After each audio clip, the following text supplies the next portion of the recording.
Okay, recording is going to start in a moment. Mayor will give you the countdown when we're ready to start.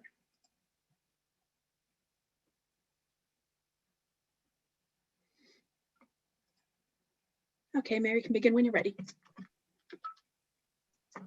Good evening and welcome to the Town of Matthews February 8th, 2021 regular Board of Commissioners meeting. I'd like to start with a few introductions. Tonight we have with us Commissioner Dave Bland. Hello, sir. Our Town Attorney, Charles Buckley. Commissioner John Urban. Our Planning Director, Jay Camp.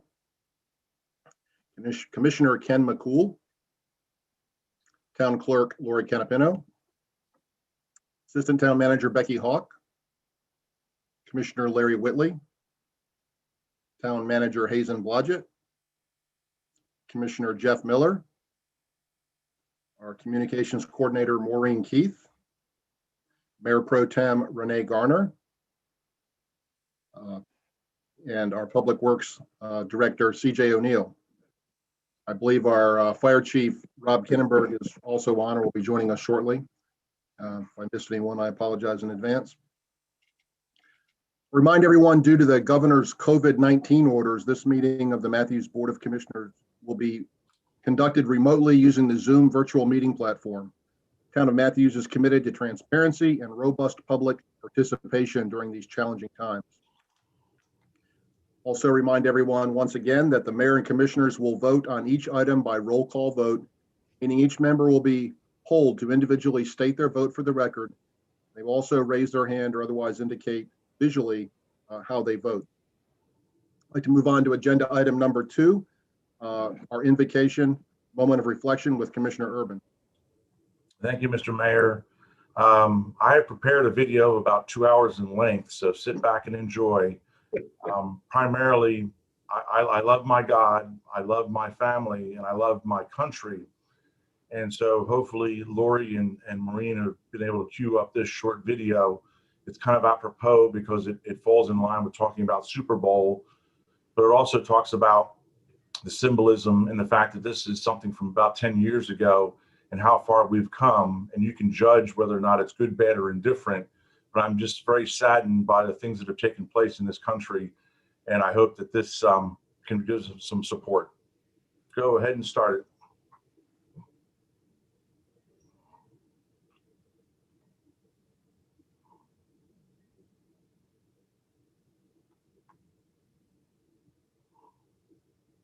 I hear no video or audio.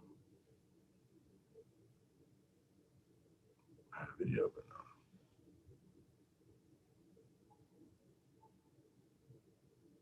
I have no sound, Jay. Give us just one moment. Okay. Sung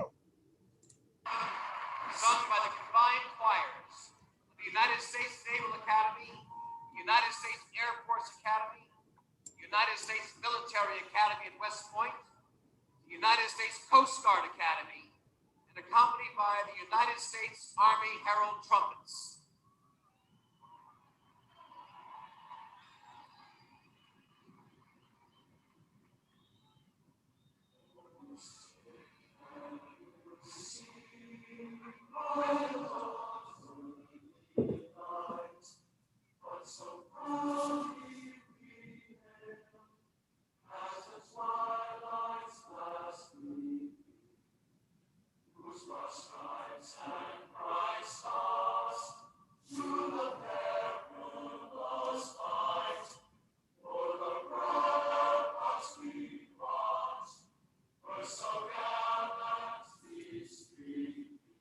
And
Well, that didn't work well. Well, thank you, Commissioner Urban. I think the idea was there anyway. I always think it's really inspiring when they do a flyover, and it was good to see people of both major political parties being a little more respectful. I guess nothing really changes in some respects because Brady won that one also. So, keeps on winning, ageless. But thank you. That was very nice.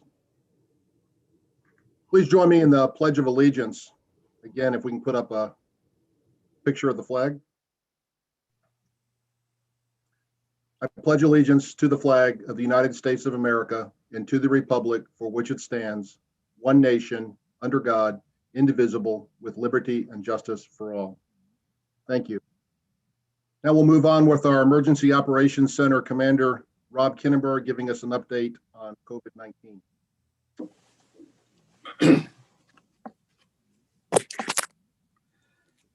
Good evening, Mayor and council members. Today represents day 332 of activity in the EOC dealing with COVID-19. To date, as of this morning, there were North Mecklenburg County had 89,899 cases and 802 deaths. And unfortunately, we've got outbreaks in 69 facilities across the county, including a few here in Matthews. Over the last 2 weeks, 89,899 represents a 12.8% increase, and 802 deaths represents an 11% increase. We did see our peak on January 11th, and all the key metrics tend to trend downward, but we're not out of the woods yet. I'm sure you've seen a lot about the variants that are at play, and we're still trying to determine what effect they will have. The 7-day new case average, which is our primary metric, and our cases per 100,000 are down. Again, 12.8 or 9% positivity rate. And both major hospital systems are reporting lower census numbers related to COVID, both in the general population and in the ICU. Testing has kind of taken a back seat to vaccination. The testing numbers dropped off markedly. As of February 4th, 77 public safety officials and first responders from 16 agencies were out. That's also about half what it was in mid-January. As I mentioned, with the vaccination effort, we are vaccinating group 1 and 2 individuals. Group 1, anyone over 65, anyone who is an EMS first responder or healthcare worker with direct patient access. Those are going well, and we're about to enter phase 3, which would be other essential workers, including police officers. CVS and Walgreens have been out working with several of the continuing care nursing facilities. Mecklenburg County continues operations at Bojangles. Over the last 2 weeks, Matthews members worked 13 shifts or 117 hours at Bojangles and Medic, vaccinating first responders and citizens. We've seen huge success at major vaccination efforts at Charlotte Motor Speedway, at Bank of America, and at the park this weekend. Round 2 of Bank of America is slated for this coming weekend. Matthews continues to push for a vaccination clinic, but we are still subject to the laws of supply and demand. There's still much more demand than the state receives allocation of vaccine. So right now, managing Bojangles and the hospitals managing the large events, we're doing about the best we can with the supply we have. That's the end of my report. I'll take any questions. Thank you, Chief. Do we have any questions for Rob? Mayor Pro Tem Garner. Chief Kinnenberg, do you know if the state or the county have found a way to sort of patch the hole with independent care facilities or independent living facilities? My understanding is that is primarily whether the facility took advantage of a state program to partner with Walgreens and CVS. Some facilities who did not have received task force vaccination efforts by public health in Mecklenburg County. Okay, thank you. Any other questions for Chief Kinnenberg? I saw Chief Kinnenberg earlier today at another event, and I shared with him that I traveled with my parents, and they were vaccinated at the Bank of America event last weekend, and just really top notch. If anybody is concerned about, there being any kind of disorganization or anything like that, it was just run extremely well. Just can't say enough how professional the whole operation was, and it was just very quick and seamless and fantastic job. So I want to encourage anybody that's eligible to get the vaccine to please do so. That's how we're going to beat these variants, is to get a lot of people vaccinated. So if you're eligible, please do it. I've told everyone that the second that I'm eligible, I think I'm in group 4, I will be the first in line to get vaccinated. Any other comments, questions? If not, we will move on. Thank you, Chief Kinnenberg. We'll move on to item 5. Mr. Town Manager, do we have any items to be added to the agenda tonight? No, sir, Mr. Mayor. Thank you. Okay, we'll move on to agenda item number 6, public comment. Tonight we have, I believe, one gentleman, Salim Meraksai. I'm not sure I pronounced your name correctly, sir, but you wanted to. That's correct, sir. Okay, very good. I think, Jay, you're going to drive some photographs during the presentation? Yes, Mr. Mayor, we have, I believe, 8 photos that have been presented to us, and I'll begin screen share in a moment, Lori, and I think you're going to keep track of the timer. Yes, sir. Mr. Brooks, I'll let you know if 4 minutes have transpired. Thank you. Appreciate it. Do we start now? Wait until the first photo is shared and then you'll be able to start, sir. Okay. Okay, you may begin when you're ready. Okay. Ladies and gentlemen, this is, I live in one of the 7 houses. It's a development here on the northeast corner of Sardis Road and Highway 51. As you can see that all the other houses have driveways and entrance from the Highway 51, but all these 7 houses have access from a back lane. Next photo, please. Next photo, please. Okay, there is a 5-foot tall wall which covers 5 of the 7 houses. Next photo, please. I'm trying to make up my 4 minutes. These 2 houses do not have the wall. There is a fire hydrant here. Maybe it was the cost of removing fire hydrant or land levels. I don't know why, but the 5-foot wall does not go all the way to cover all 7 houses. Now, this 5-foot wall is a violation of the ordinance, so it should not have been built. Next photo, please. But it is built as part of the approved zoning plan. As you can see, there is a 5-foot wall here. And all we are asking that the remaining 2 houses, can we have same protection as the other 5 houses have? Next photo, please. Now, this is the corner. As you can see, my fence is behind the trees. So it's not affecting the visibility at the intersection. It's not affecting the side triangle at all. Everything is okay. Next photo, please. That's the back lane. That's the entrance to our houses. As you can see, there is no fence, no wall. Everything is nice and beautiful. Our letter boxes are here. Mailboxes are here. US mail comes and delivers here. That's where our friends and relatives come from. It's flower beds, lights, and everything. We maintain it. Next photo, please. This is I call it my backyard. but somehow Matthews called it my front yard. And next photo, please. As you see, it's only feet away from a very busy intersection. And any family which has young kids and pets would like to have what I'm asking for. So it's not just me. Anyone would like it.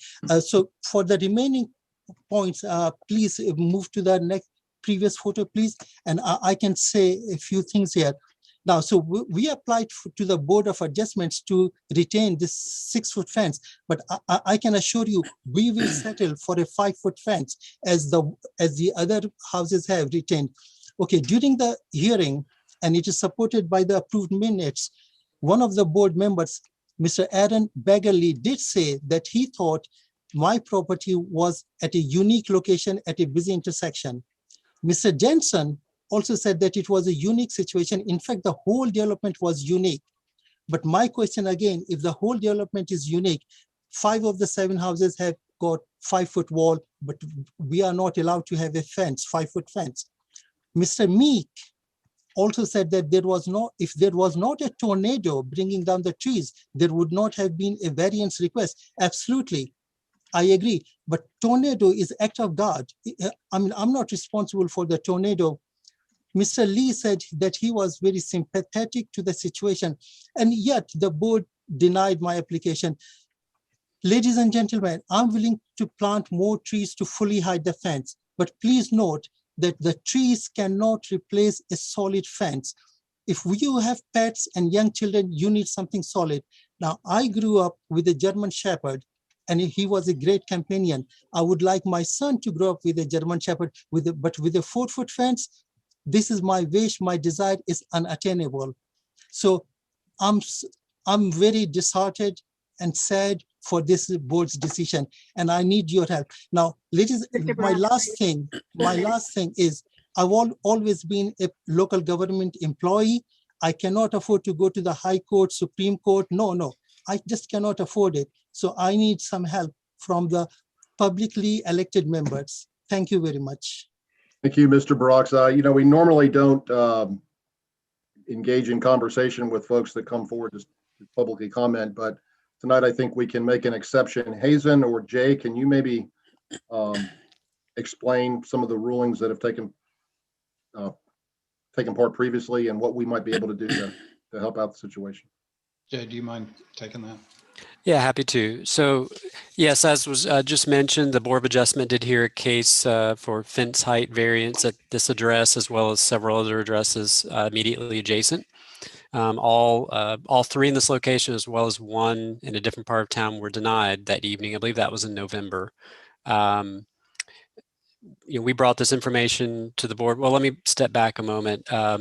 We send out an order as required by state statute that gives property owners a summary of what occurred that evening. So it does state that the variance was denied, and that it also states that there was a delay placed on these variances, or I'm sorry, I guess bringing the site into compliance, so that it's July of 21. So give the property owner some time to bring it into compliance, or in that time, they also have the opportunity to appeal to state superior court as part of the that quasi-judicial body's decision.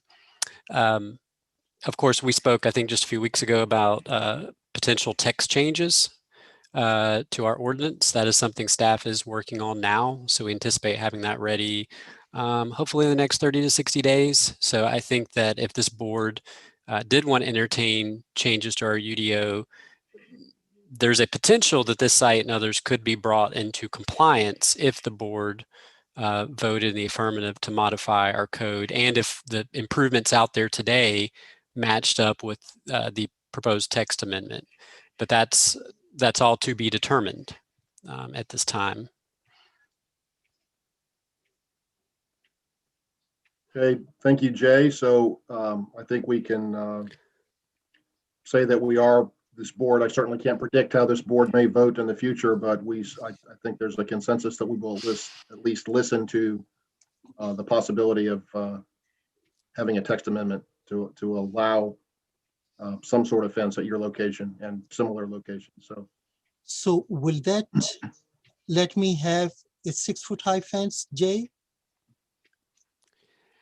As I said, it's to be determined. Currently, there's nothing on the books today, but we are looking at, and I shared with the board just 2 weeks ago, some examples of best practices in other municipalities in our state and around the country for how communities address the issue of taller fences in the front setback. So if that is approved by the board, will that let me retain my fence? I couldn't say yes or no today because it really is going to determine, I think, the makeup of that text and any requirements that may be in it. Thank you very much. We certainly are happy to keep in touch with you and anyone else interested Okay. in this issue. I'll be grateful. I'll be grateful. And gentlemen and lady, I'm so grateful that you have given me this time. Thank you very much. Thank you. Appreciate it. Thank you. Mayor, may I ask a question of Jay, please? Sure.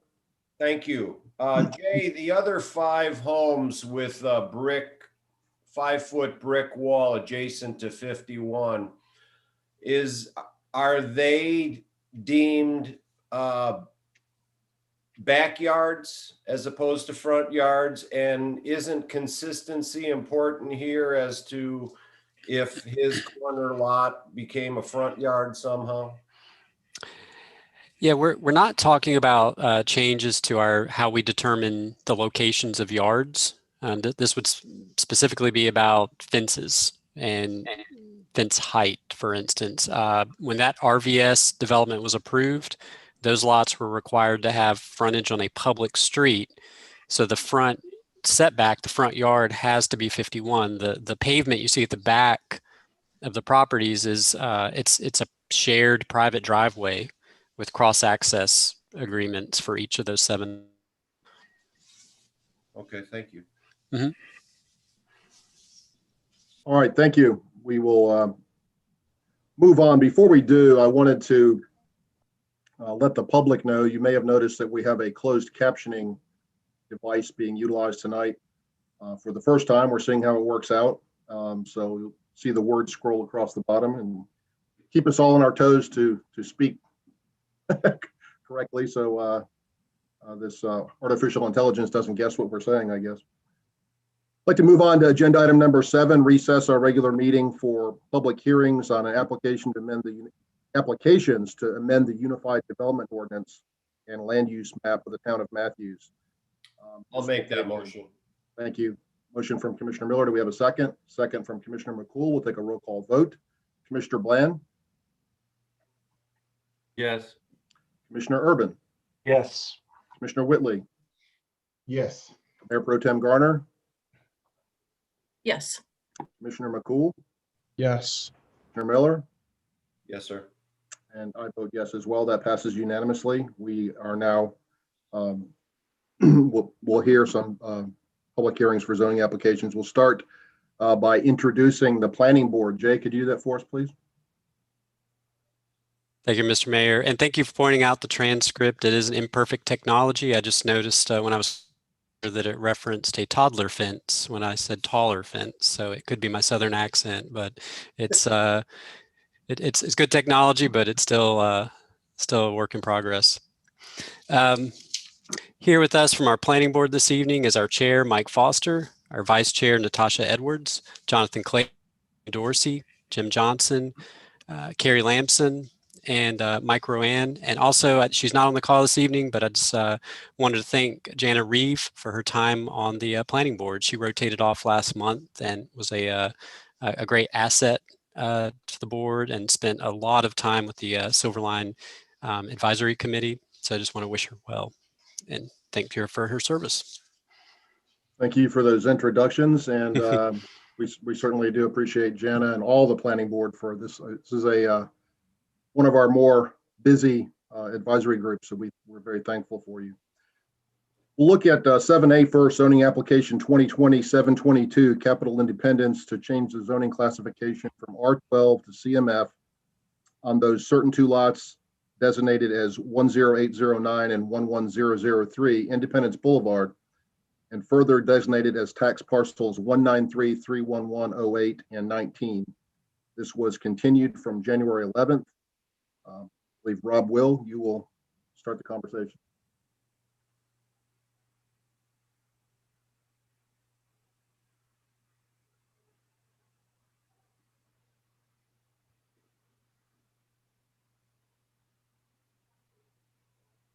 Jay, is Rob on?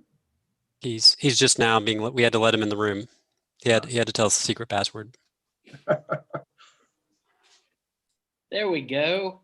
Hey, all right. Good evening, Mr. Mayor. Good evening, members of the board. Yes, so this has, as the mayor mentioned, this project was continued from last month.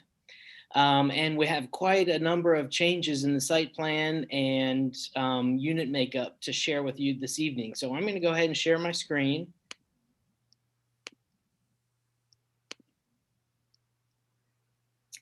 And as was mentioned, this is application 2020-722, 2 properties off of Independence Boulevard, change in zoning. The proposed zoning is CMF, concentrated multifamily. The applicant proposes to change the zoning of the property from R12 to CMS for the purpose of constructing townhomes, apartments, and single-family rental units, 165 units total with several amenities. This is an aerial photograph indicating the 2 parcels that are in question. And this is the old site plan. This was the former site plan that was given to us for last month's hearing. 216 total units, 35 townhomes, carriage units, and 173 apartments in the main building, sort of right in the middle of the properties. Now, this is the revised proposed site plan. And as you can see, it is drastically different. I'm going to actually scroll down to a better rendering. Now, the revised site plan only has 165 total units proposed. 95 flats or apartments are proposed, 28 townhome units, and 42 single-family rental cottages. The flat units are towards Northeast Parkway and Overcash Drive. Additionally, there is proposed retail space on the end caps of each of the flats buildings. And I'm just going to scroll down. This is the same picture, but it's got some highlights of the new proposal. It includes a public park with mixed use and retail space for spillover dining into the public park. It's a smaller scale. We have smaller buildings and less density, an increased pedestrian design and interparcel connectivity. We see connectivity to the parcel to the north and connectivity to the parcel to the south. Smaller building types, multiple residential product types creates the feel of an established urban neighborhood, and a more appropriate building scale along Highway 74, which should allow for increased buffering. That was one of the concerns that was brought up during the public hearing. The proposed open space plan includes 4.86 acres of open space. That includes 7,500 square feet of interior amenity space and half an acre of tree save area.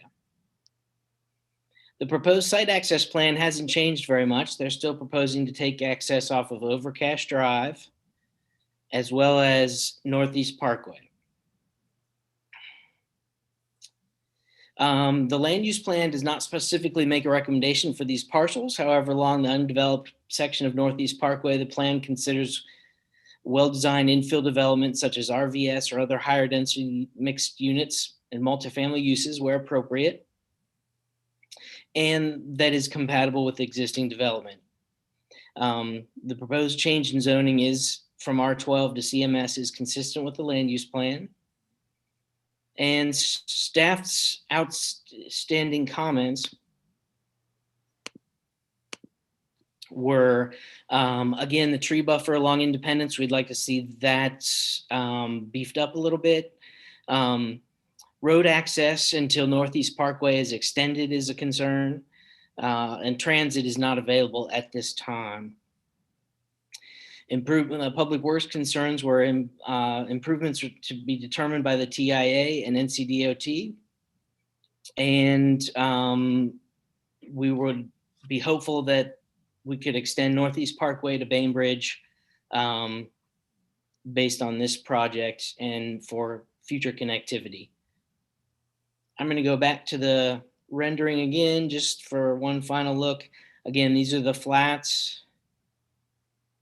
Single family rental cottages scattered throughout, a main amenity area with pool and gathering lawns, and townhomes in various, also scattered about throughout the project. So I'm going to stop sharing my screen, and with that, I will answer any questions. Also, the applicant is here and also has a presentation, but I'm happy to take questions at this time from the board. Commissioner Urban? Rob, real quickly, we know we have a text amendment that's connected to this and is part of a larger conversation. Can you talk to me very quickly? I've seen a lot of numbers jumping around. They still, under the 1 to 35, do not meet the requirement even with this change plan. Is that an accurate statement, or do they now meet it? No, that is an accurate statement. They do not meet the 1 to 35 ratio. They would meet the proposed 1 to 50 ratio even without their tree save area. Okay. So it looks like they were supposed to be about 6 acres, and they're ringing up around 4.7 acres based on this new plan. Yes, sir. Thank you. Other questions from the board for Rob? Mayor Pro Tem Garner? Does that 4.7 acres, does that include the park space, which extends beyond the property?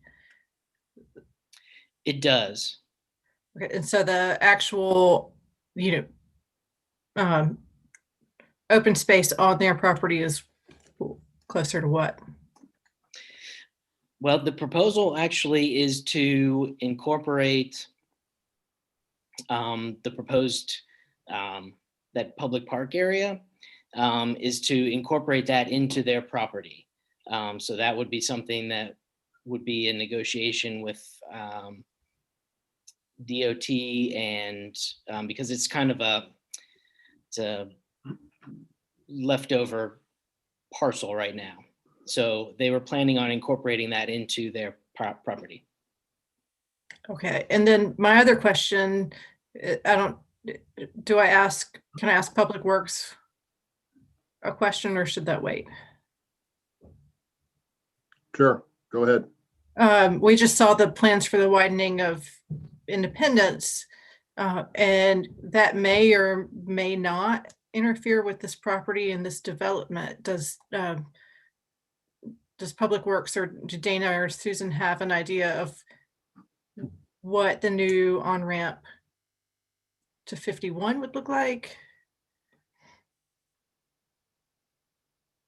Commissioner Garner, this is CJ O'Neill. So this site plan does take into account the extension of the road there. There are no real ramps for Matthews Mint Hill Road.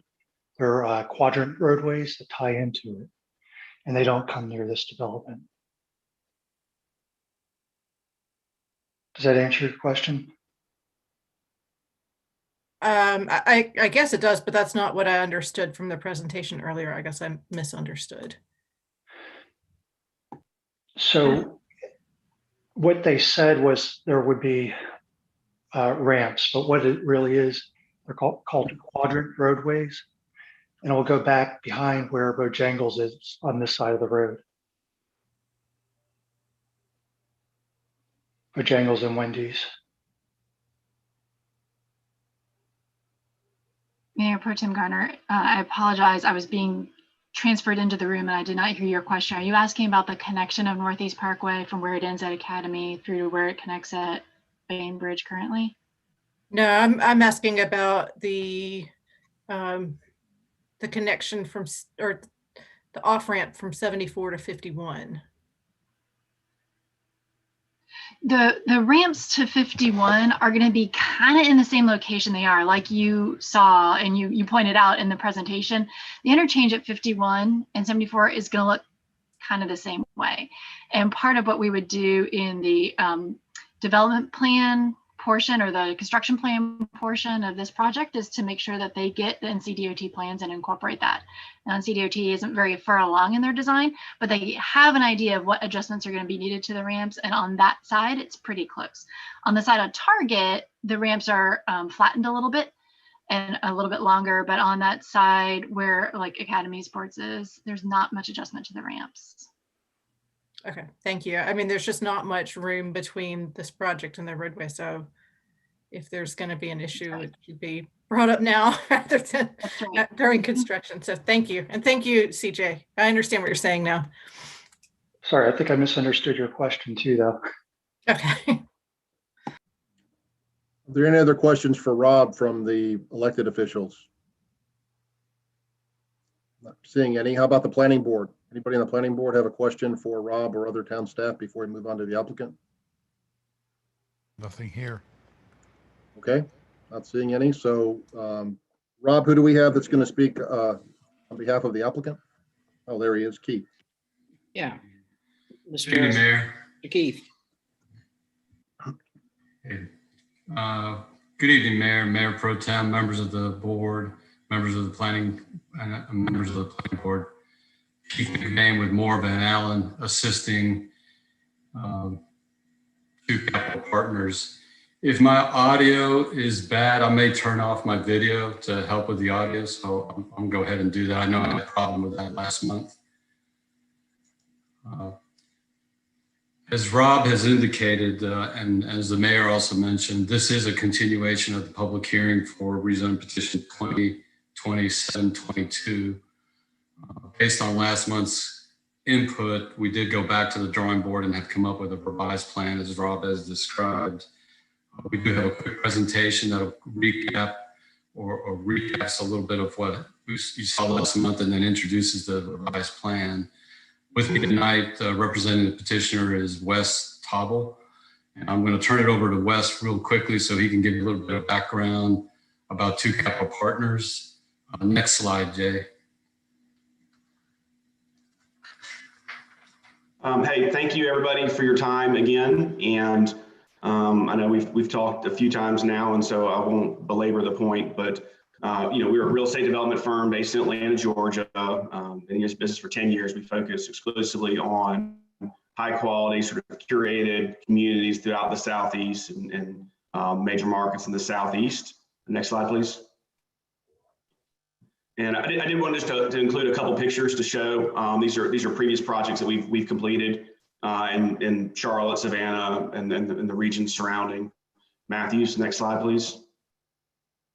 We'll just sort of flip through these really quickly. Big focus on architecture design, exterior components, higher quality execution in terms of the outdoor amenity we're creating. Next slide, please.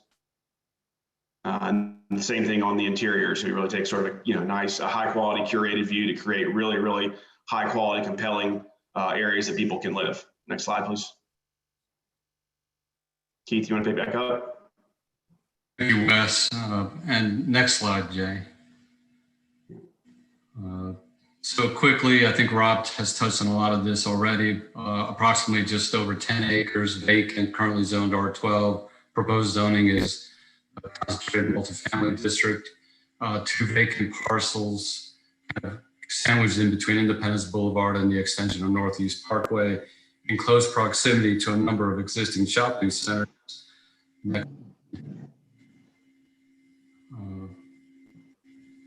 Next slide, Jay, please. zoned R12. We've got highway commercial zoning and business shopping center district zoning adjacent to the site. But those zoning categories really not appropriate for this location. Next slide. However, the location is a good spot for a mixed use community. Does provide for opportunity for a mixed use community. Next slide. This is just a little information about the retail centers that are in close proximity to the site. Two of the largest retail centers in Matthews. They have over 577,000 visitors or 7,000 visitors per day more than South Park and Concord Mills, or monthly, not per day, excuse me. So a very popular location. Next slide. These are the plans for Northeast Parkway. Mayor Pro Tem Garner, this may help with your question regarding the access ramps. These plans are the previous plans developed by NCDOT. But you can see how the access to 74 from Matthews Mint Hill Road will occur behind the Bojangles, as CJ mentioned, and then you can see the bridge relocation of 51 and the slag relocation on the on-ramp. The site, at least based on these plans, is not really affected by the improvements to Independence based on this information we have here. The extension of Northeast Parkway does create a greater connectivity for the area and a unifying element in terms of land uses along this portion of Northeast Parkway and Independence Boulevard. This is the proposed site plan that Rob mentioned to you. This is a slightly different drawing, a little bit easier to read. As Rob mentioned, we did reduce the number of units from 216 to 165. We did add 5,000 square feet of retail uses along Northeast Parkway, framing the proposed park that's located at the corner there. Did create a greater mix of residential unit types in much smaller buildings. Continue to provide a variety of open spaces, including the park I mentioned at the corner. Our hopes are to work with NCDOT to abandon that portion of unused right of way and then incorporate it into the site as open space. The concentrated multifamily district does allow for public open space to be part of the open space as well. So there could be an opportunity there for the town to be owner of the open space at the corner if they chose to. That's something you guys were interested in. Otherwise, Wes and two capital partners would propose to abandon it and maintain it and use it as open space as you see it here. And then we are providing internal connectivity with a private street that connects to the north and south to the adjacent parcels on Overcash that are currently developed with single family homes, and to the other parcels to the south that are currently oriented toward Independence and developed highway commercial uses. I'm going to turn it over to Wes one more time so he can give you a little bit more background on the concept for the residential community. Wes? Yeah, thank you, Keith. And just to sort of pick up where Keith left off, I think it's worthy of restating the concentration of retail that is at that intersection. When you start talking about that level of retail that's actually legitimately walkable. I think when we spoke last, that was one of the things that was very appealing about the property. And so as you think about how to grow and how to grow smartly and how to, create plans that can increase pedestrian connectivity, obviously getting residences closer to where their daily needs retails are, where they can walk, can have a beneficial effect to the community, even with extra units. So maybe next slide, please. So the concept here, it's one we've worked on in a couple other areas, and it fits really well here, which is this sort of notion of kind of a town village. It's sort of a play, in the architectural application we'll sort of show you today as sort of the old mill town, but in essence, the plan it persists regardless of the vernacular. The idea was to put the more urban buildings out on Northeast Parkway and Overcash to create more of an urban edge to tie in those interparcel sidewalk zones and try to create that pedestrian connectivity to the retail, to increase the walkability and obviously to comport to the future design of Northeast Parkway.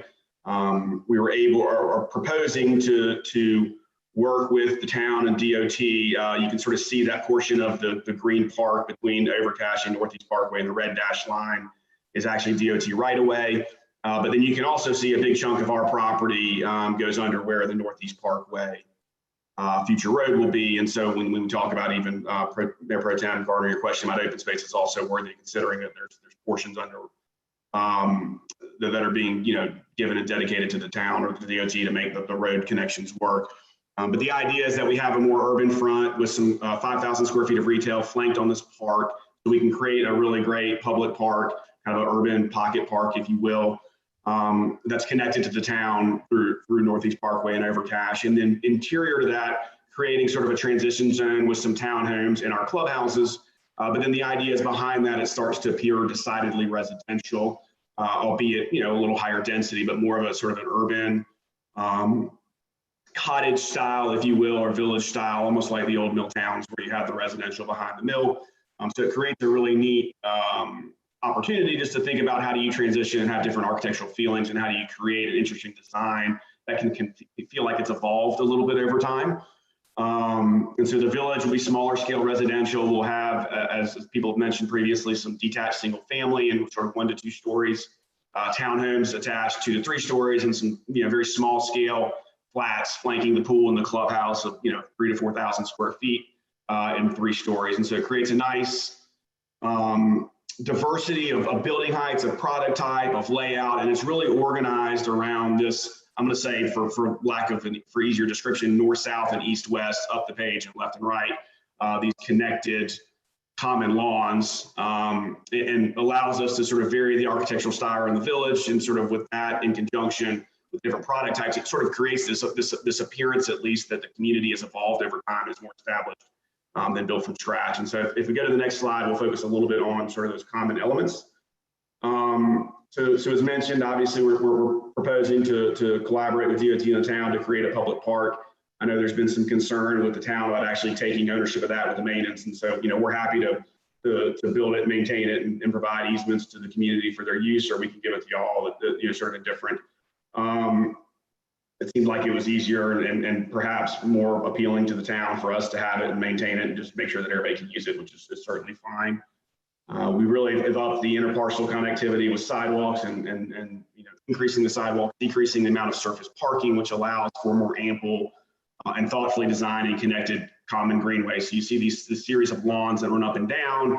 What that basically allows is for about half of those homes in the back part of the village to actually have a front door, if you will, on sort of a smaller pocket private community lawn. And so there's this interesting play of sort of community within community, where you can sort of see the 8 or so homes that anchor around that common lawn sort of feel like that's a shared front yard, but it connects via these sort of connected common interlocking greenways and creates some hierarchy to the various amenities. And then, within the residential, we've still got our lounge, digital gaming area, our large fitness facility, our co-working facility, the resort style pool, cabana, the pavilions, fire pit, all the dog accoutrements that we are building in all of these. And then this creates some great other opportunities for sort of pocket community gardens or small little pocket neighborhood playgrounds. So it creates a lot of really interesting ways to sort of tease things out. And then obviously we've got our retail, which will help benefit the community. So this, if you go to this next slide, is just sort of a kind of a zoomed in feature. What does this sort of cottage court style mean? And what does this lawn mean? And you can see it's very thoughtfully designed. It's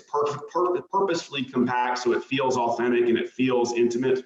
But there's just great opportunity for these little, just sort of, private areas of replete. And these people feel like this is sort of their collective private front yard. And really increase the use of private front porches and this sort of, feel of a forgotten time. Next slide, please.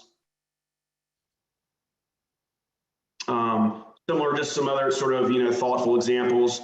As we'll continue to develop the plan, we'll be able to develop more details around this, but I think just contextually sort of shows how this is being used in other parts of the country. So next slide, please.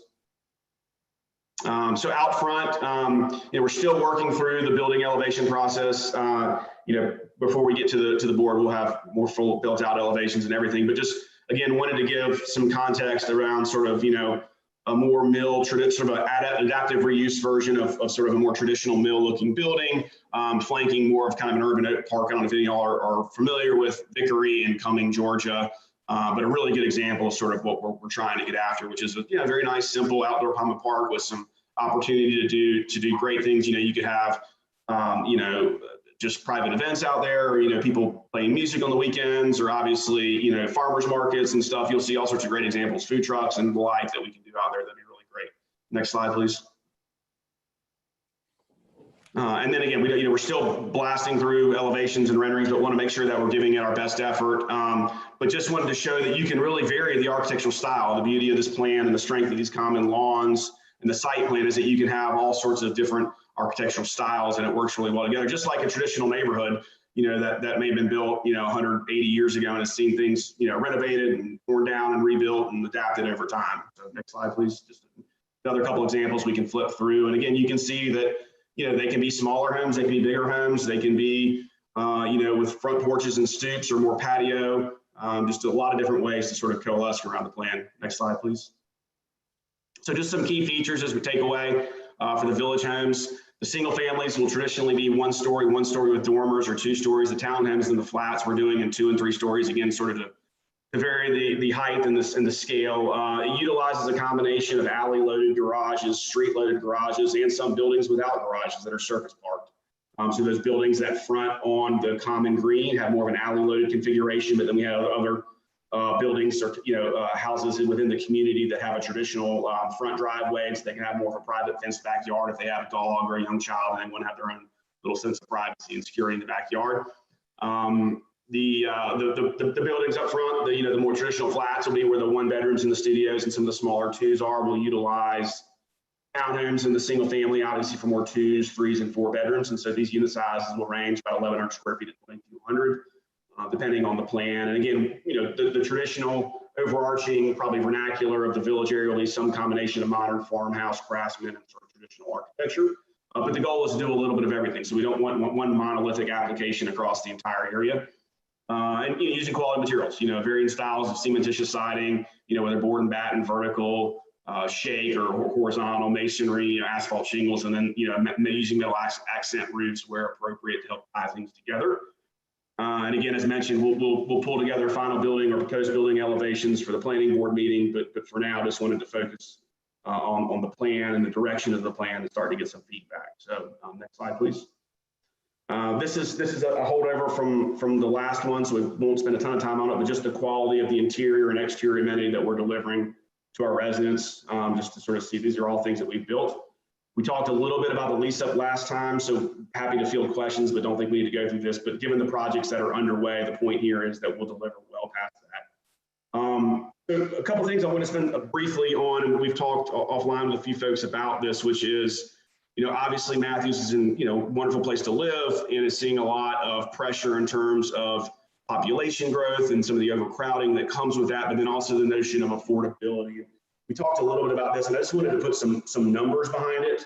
You know, full disclosure, I'm not an economist, so, you know, I pulled this data. I'm happy to share the source data, but I had to pull it from a couple different places. And so what we just looked at briefly is, you know, particularly for this site, given it's in the bullseye of a regional retail trade area, and you, like as Keith mentioned, you know, you've got some of the highest trafficked retail immediately adjacent to this community that you do anywhere in the city, and then candidly, it's the largest if you tack on the stuff on the other side of Independence Boulevard. And if you focus on traditional retailer metrics, they look at sort of a 5-mile or 15-minute drive time as sort of the definition of a trade area. And so, you know, the people that are coming to these things, 500,000 unique visitors every month, are coming from sort of this, largely speaking, 15-minute drive time or 5 miles. So it seemed like a reasonable proxy. And so what you can see is that, you know, over the 9-year period from 2009 to 2018, which is the data I was able to get, I wasn't able to find it to fit the 2020, but you can presume that the trends have persisted. And you've seen an addition of about 34,000 people or 9,000 households.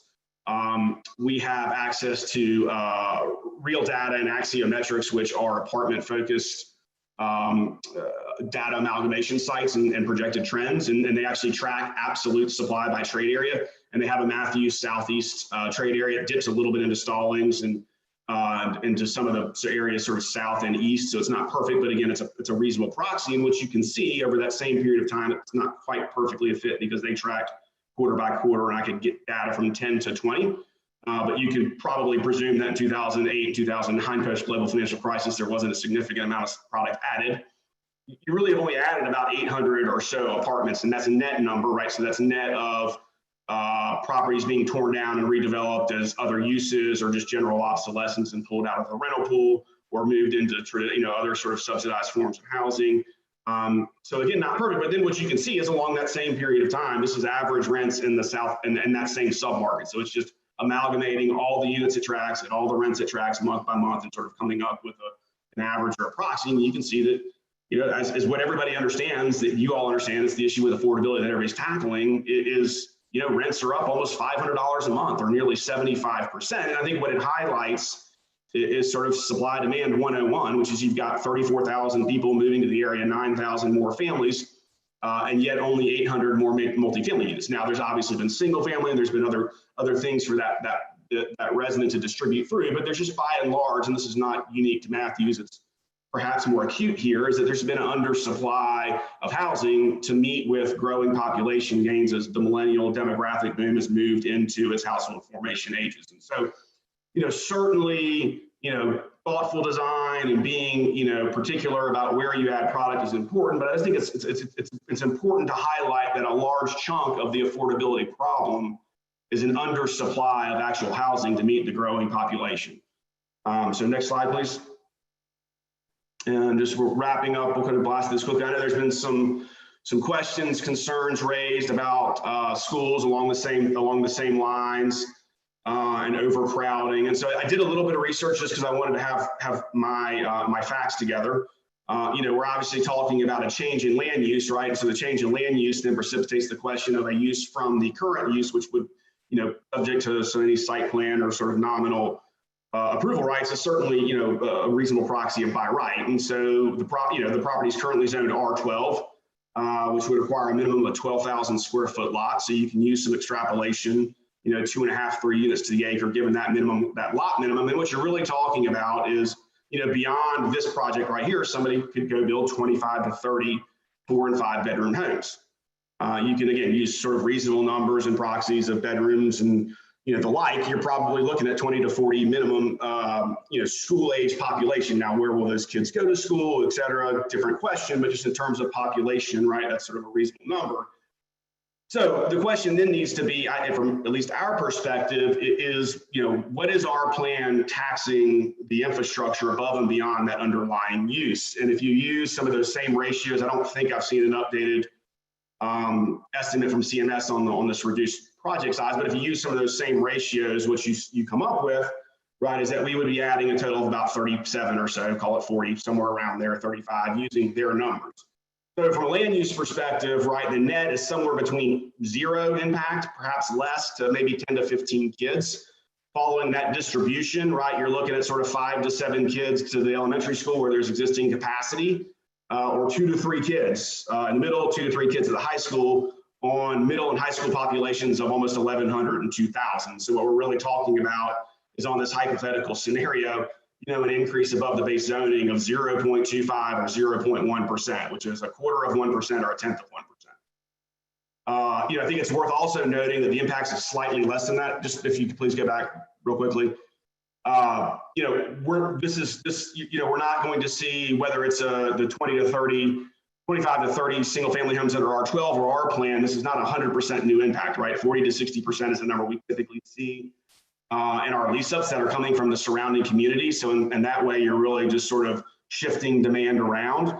And we actually see much less. I was sort of shocked when I saw the numbers. Our last couple of lease ups of similar projects, we've got 1,300 to 1,400, 1,800 square foot units, now albeit attached versus detached, but we're seeing sort of 3 to 7% of total units in the student age population, which would be 10 to 15 kids. So you could double it, right? You're talking 20 to 30, of which, as we mentioned, a chunk are probably already in the system, and you're actually less than the impact given the R12. And then even beyond that, we've talked a little bit about, I know there's some timing and stuff, but a project like this is going to create almost 2.5 to 3x the aggregate tax benefit to CMS, with sort of a nominally equal, potentially less impact in terms of total children. So as it relates to schools, I just wanted to raise that. Because I think there, a more nuanced study of it, I think, highlights that perhaps it's not as big an impact as otherwise considered. So next slide, please. We'll wrap up. a couple of the things that we've all talked about and continue to work to make these solidified and concrete as necessary. But we're proposing an affordable set aside of 5% of the total units. We'll distribute those across the project, so we won't stick them all on the 550 or 600 square foot one bedrooms. We'll distribute them sort of commensurate with the percentage between single family and townhomes and flats for a term of 15 years, and we'll peg it to 80% of the area median income. So we can work with planning and the various departments to figure out how to best solidify that. And then we've all talked about Northeast Parkway and NCDOT issues and what can be done and what's possible. As we've discussed it more internally, I think what we would propose, and certainly open to discussions or comments, is perhaps in the immediate term, what we can commit to do is building a 2-lane, 20 to 24 foot wide road that extends Northeast Parkway from its current configuration to our second entrance. That sort of gets you almost halfway there. We can work with the town and NCDOT to try to design it in such a way that at least a portion of it, will fit within the future projects. So it doesn't all have to be totally removed. I don't know exactly how that works, but in theory, I think that can be done. We would propose, I think Jay had mentioned this, and I think it's a great idea, working with the town and DOT to try to get some parallel parking along Overcash as well, to help the viability of the retail that we're going to deliver. And then additionally, what we'd like to do is to set aside $200,000 in some form of an escrow or a set aside. And if there's a way that the town and NCDOT, through some form of a private-public partnership or a town-funded project or a synthetic TIF, or there's some scenario where that one piece of right-of-way can be acquired, and then we can build, whether it's just the 2-lane to make the connection or the boulevard to do the full thing, where there's not the pressure to have to wait on the NCDOT funding. At least there's a couple $100,000 in the bank that the town can utilize to kick that thing off. And then we would, continue to try to work with everybody in good faith to figure out how we can sort of help make that happen. And then, beyond that, we discussed the public park. We'd want to work with the DOT in town on trying to do some sort of a right-of-way swap or some sort of an easement or whatever to allow us to construct that park, and then we'd be responsible for maintaining it and put the required easements in place to make it open and available for the public. Happy to give it to y'all and have you maintain it, but in some communication with some folks, it seemed there's budget strains as it is, and so if we're prepared to own it and maintain it and give everybody the use, that seemed like a preferred solution. And then I know we've had a couple people ask about Hawk. We've reached out to Hawk, the Habitat and Wildlife Keepers, and are moving down the path for them to register the project into the Garden for Wildlife Habitat program. So that's a lot. Sorry, I went real fast, spoke real fast, but I wanted to get through everything. So happy to field any questions or comments.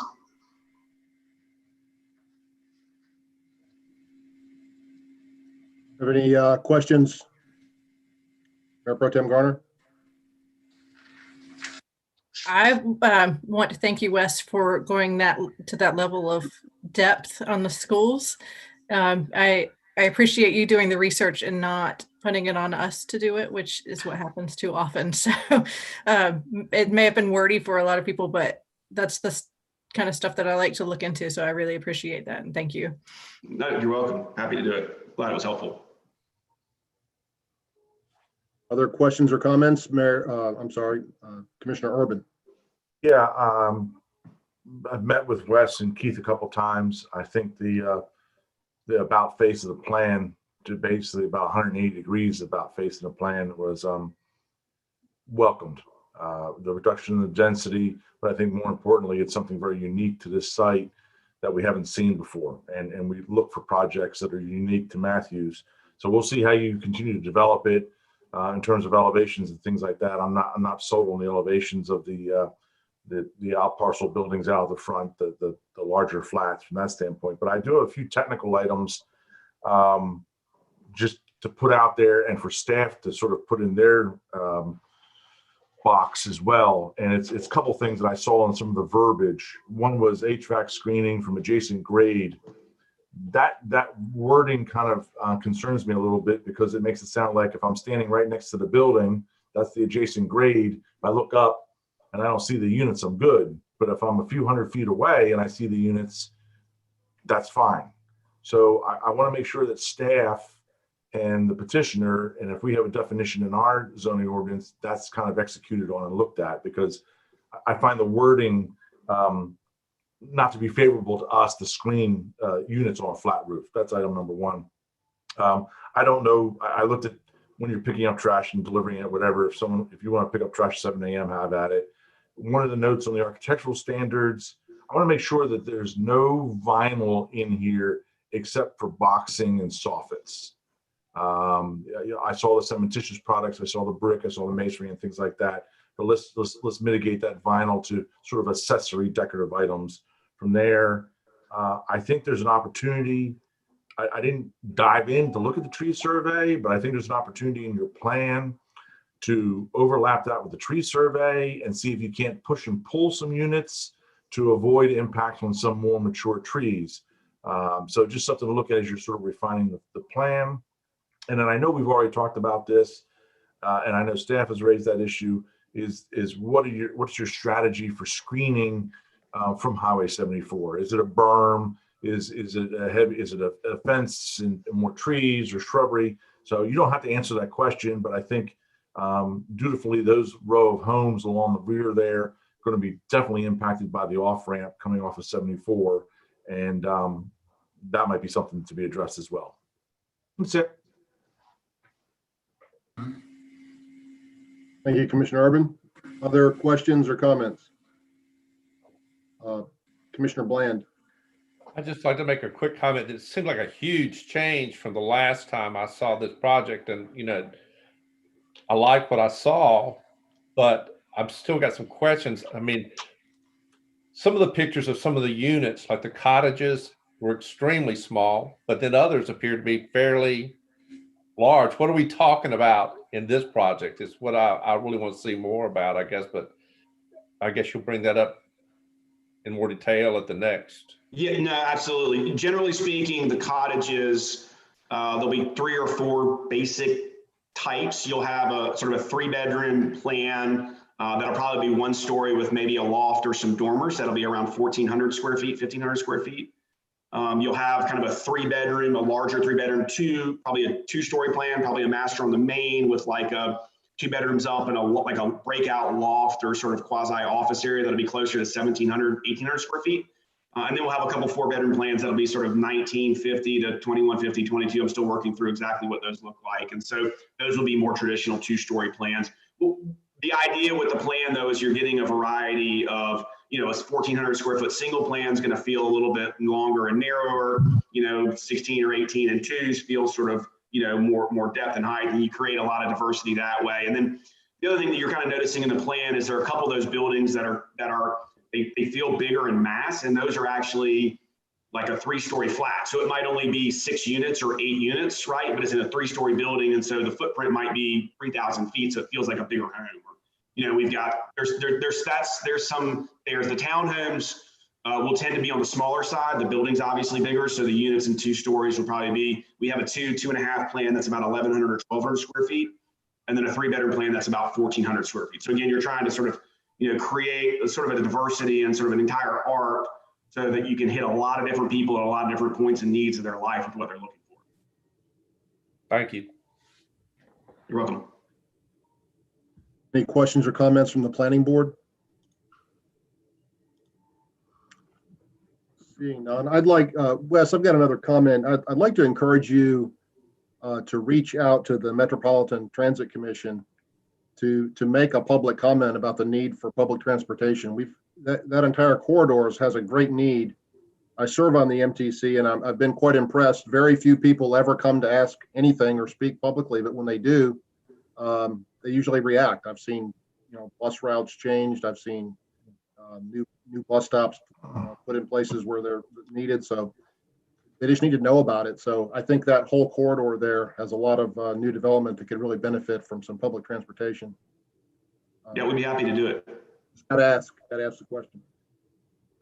Any other comments or questions before we go on? I also am, see this project as much improved over the first version. I like it much better. So we'll see how that continues to go. I would like to remind the public that they have an additional 24 hours to submit comments by email to matthews@matthewsnc.gov or by phone. I call it 704-708-1222. That's 704-708-1222. This application will be heard by our planning board at their February 23rd, 2021 meeting and come back to the Board of Commissioners on March 8th. Mr. Mayor? Sure. We do have a public speaker this evening. Okay, yes, I see that. We have Mr. Patel. Yep, I'm here. Go ahead when you're ready, sir. Yes, sir. Just a quick comment. We already sent an email, but I had to add something to that email. We're the adjacent property to this proposal, and looks perfect to me. No opposed to it. And again, we're also in future we can probably build a hotel, a shopping center, or multifamily units as well. But the important part, I think one of you guys mentioned what you guys going to do about the screening from 74. So same thing I have. We request some kind of screening that separates this to our lot too, because perfect example, in 2007, before the recession, a mile away from this land, you guys know there's a Marriott Courtyard in Matthews, and right beside there was a Pizza Hut as well. Behind Courtyard and that Pizza Hut, there was a piece of land that we were interested in buying and building a Marriott Fairfield Inn over there. And the surveillance team from, the survey team from Marriott came and they looked at that land and they're like, the front view is perfect. There's a courtyard, but the back view is horrible. They like, there was a townhomes or their homes or apartments, but they're like, the view is so bad that a customer, if they look out their window, they're gonna see like a bad view of apartments or houses or someone's backyard or trash or whatever. So in the future, when they come to build, if we build a hotel, we just ask for a good screening or some kind of good wall or some good kind of border that separates commercial to residential. So if a good franchise we build, because we're not going to build, there's all franchise already in Matthews, a good franchise can come. If they build, they will look at what's surrounding it, how the visibility look, what will customer look at. And that's the only thing we ask for. We have no other issue, but good surrounding environment would be better. That's all I want to say. Thank you, Mr. Patel. Would the applicant like to respond to his comment? Yeah, I actually reached out, Chet to Ankit yesterday when I saw that email, so I'm gonna talk to him tomorrow. Okay, perfect, awesome, thank you. Very good. Okay, I appreciate that. We'll move on to the next agenda item, 7B, zoning application 2020-724, Park Place Phase 3 to change the existing conditions on that certain RVS district located at 310, 314, 318, 322, and 326 Sadie Drive to add an additional lot to the development and other conditions, and being property further designated as tax parcels 227, 012, 31, 32, 33, 34, and 35. This is continued from January 11th. I believe Mayor Pro Tem Garner will recuse herself as she owns property within 100 feet of this property. Is that correct, Mayor Pro Tem? Okay. I think Darren Hallman, you going to introduce this one? Yes, thank you, Mayor. Give me 1 second while I'm sharing my screen.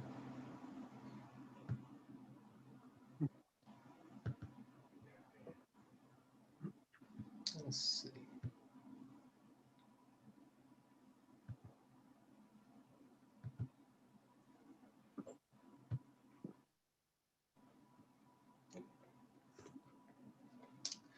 Okay. As mentioned, this is application 2020-724 for Matthews Phase 3.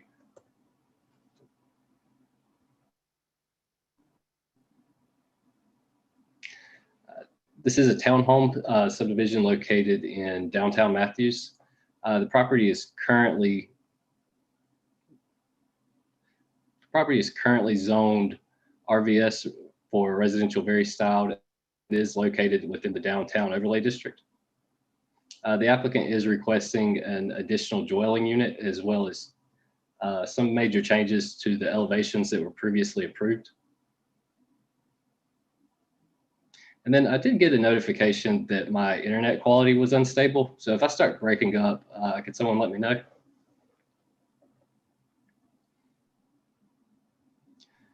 So the original zoning was put in place back in 2005. There was also a preliminary plat approved at that time for the subdivision.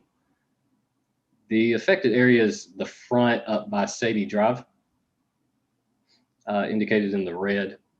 Originally, it was approved for 5 dwelling units, and the applicant is requesting that be increased up to 6.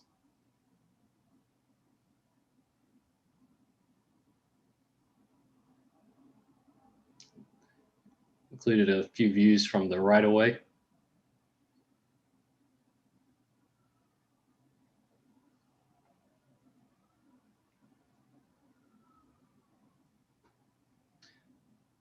So this is the original approved rezoning. There's no changes to the physical site. So the only changes that will actually be made will be to the building itself. Everything will still be within essentially the same buildable area that was originally approved. However, those units will just be divided up. It'll go from the 5 to the 6. And this is a currently proposed site plan, just showing those changes.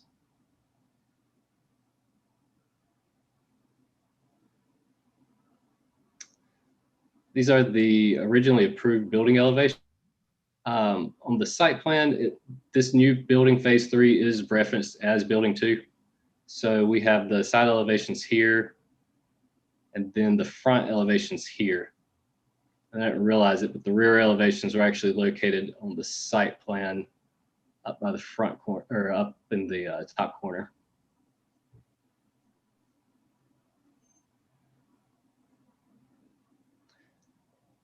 These are the new proposed building elevations. So just a quick note on a couple of changes that were made, or I guess major changes. So on the side elevations, there were a few windows that were removed from the lower floor. There was also a French door that was removed and converted over into a standard window. On the front and the rear building elevations, there were also some changes made to the roof line. A few peaks were originally removed. And then there were also changes to the overall window designs. The garage doors are going from a 2-door garage to a single-door garage.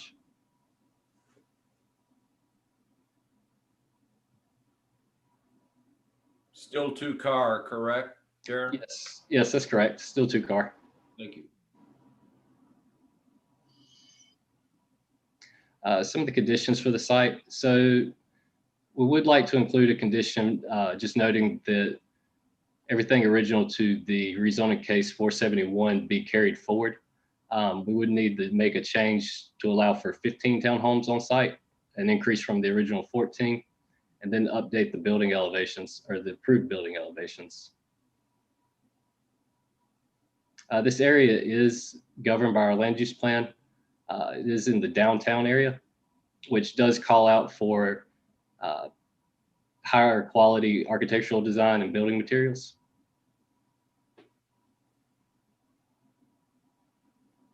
So some of the staff comments that we did want to make about it.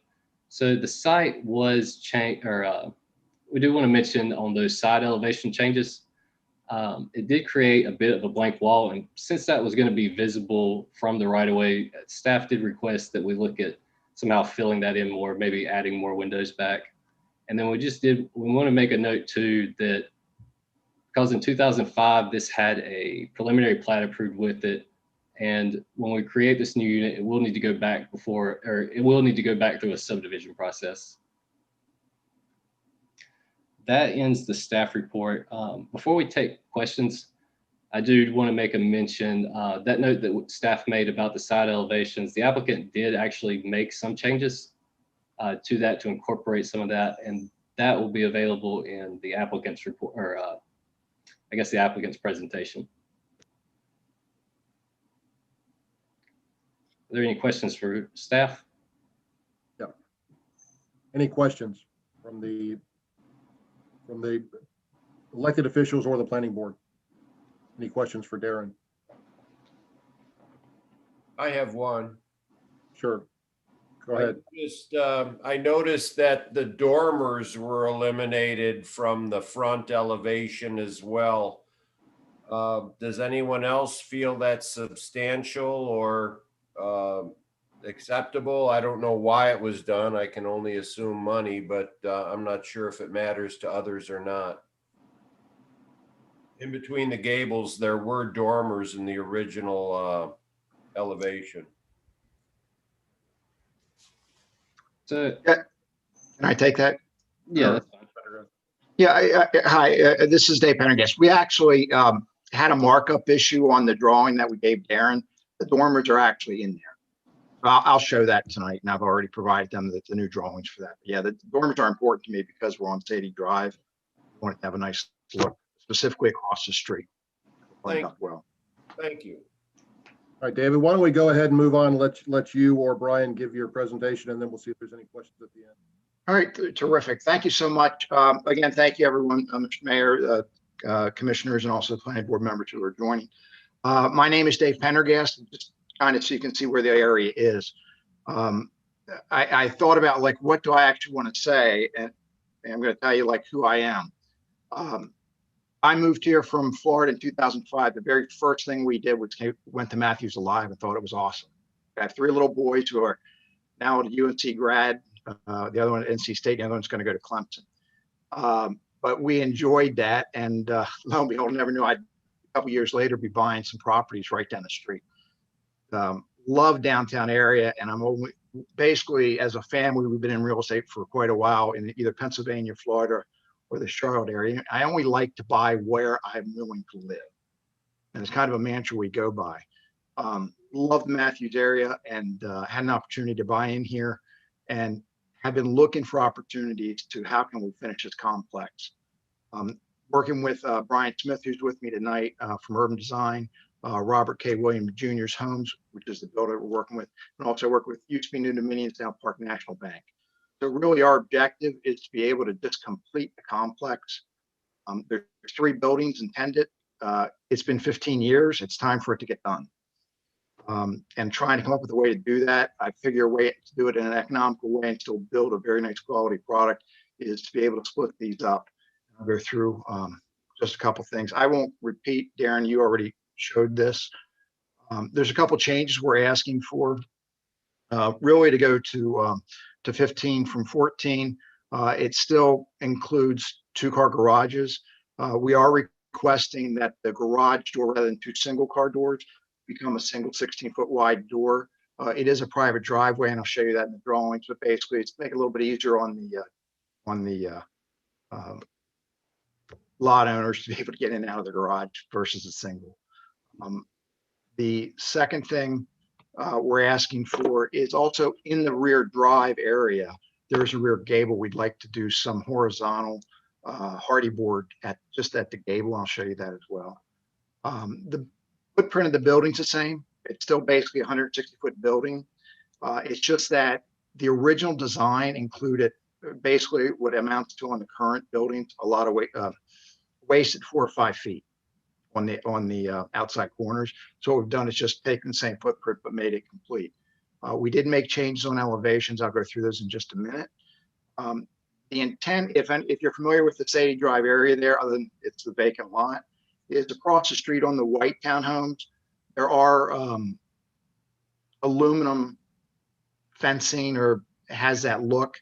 I want to make sure that we also have that similar look so it looks appropriate for the Sadie Drive area. Right now, all you really see are garage doors when you drive down that road. So it's not real appealing when you look at it. This will mask off those garage doors. When we look at doing a hardy siding, we were asked to look at it's still going to be brick on all 4 sides. Again, just a rear gable, put a hardy siding to give it a different look on that back side. These are the current elevations. So I think it was Mr. Miller, you had asked about these. Yes, the original building, believe it or not, actually they were supposed to have, when the builder, I guess this building went bankrupt, they never did put in the dormers in the other buildings. So I do think the dormers add to this. And I think we also had a markup issue on our side elevations. We show there are currently 8 windows today. We show 8. The differences on the one side of each building. In this area right here, there is a, let me make sure I'm on the right side. Yeah, right here, there would be a French door. I'm going to go back real quick. And the reason I don't want a French door there is right here. It's a nice set of utility boxes. They look beautiful, but not something you want to have at a French door. I would basically shut that out, raised up and put windows there. So you still get, we want to get the light on those end units, but that's basically why the French door serves no purpose. They've never been used in either of the two buildings. There's two units that have the French door. No one's ever used them. They haven't been in that regard. As far, again, the difference is the current units have two single car garage, 8 foot wide with a 1 foot in between. We just combining it, just give them a little more room to get in and out. On the fronts, I'm gonna, if you don't mind, I'm just gonna go a little bigger. Probably need more glasses. Basically, we're seeking to make each of these units the same. So they'll all be about 26.5 feet. The reality is every builder I've talked to, the funny thing is that these are so big. So everyone's talking about 1,100, 1,500 square foot homes. These homes, and the intention is that these are all going to be 3 to 4 bedrooms.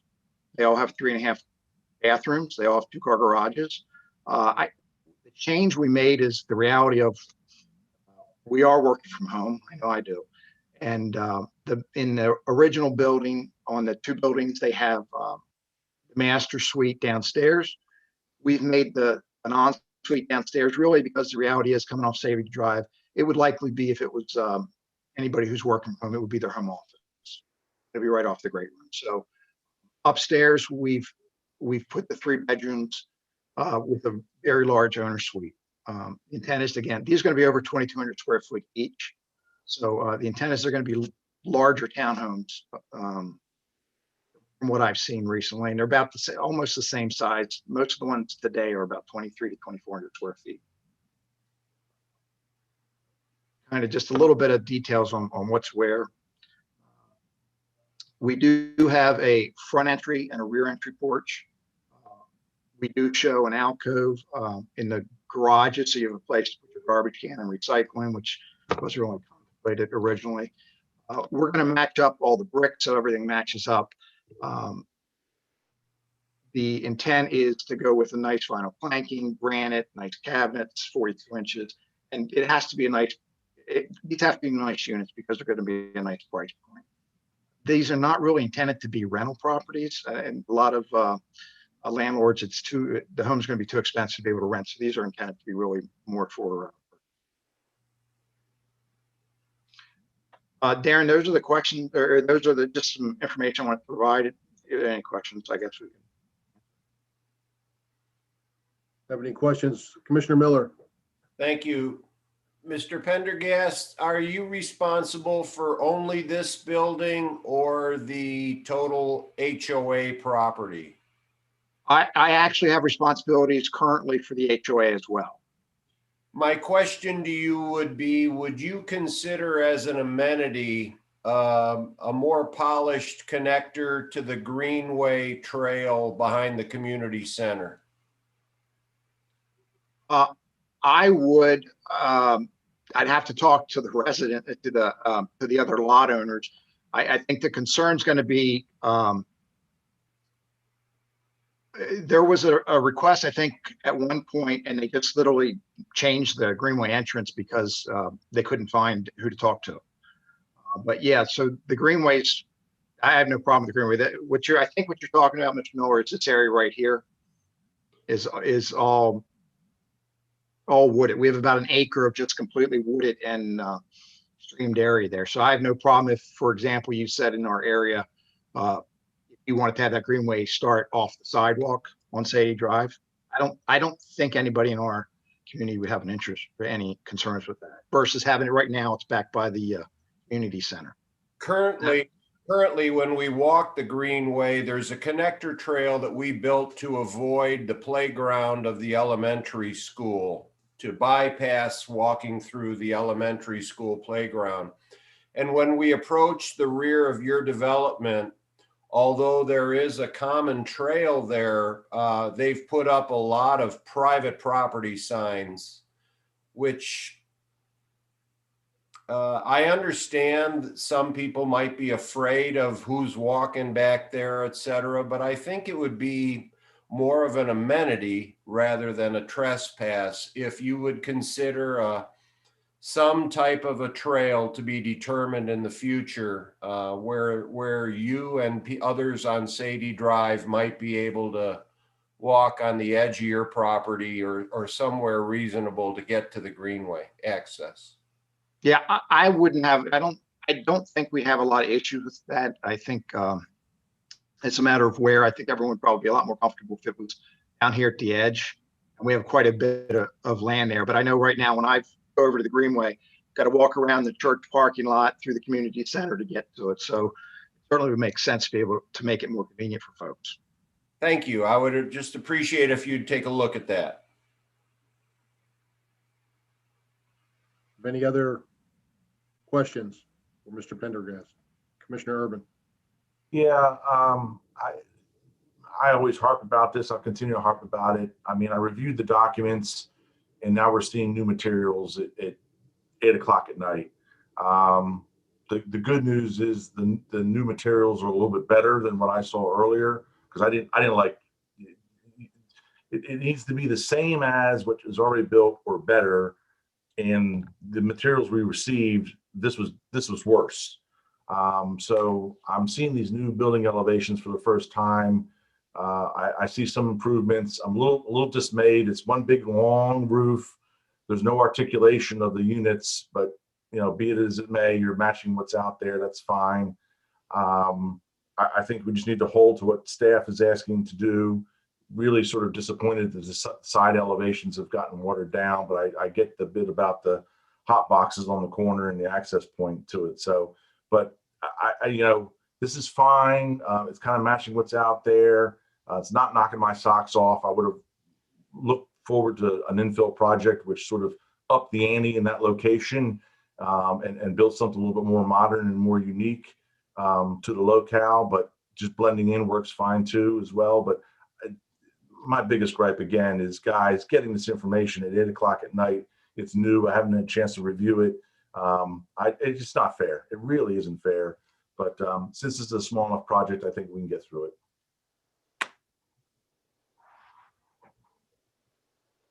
Okay. Any other questions or comments, Mr. Foster? Mr. Pendergrass, I think I know the answer to this, but the overall lot remains the same. You're not picking up any space in the lot.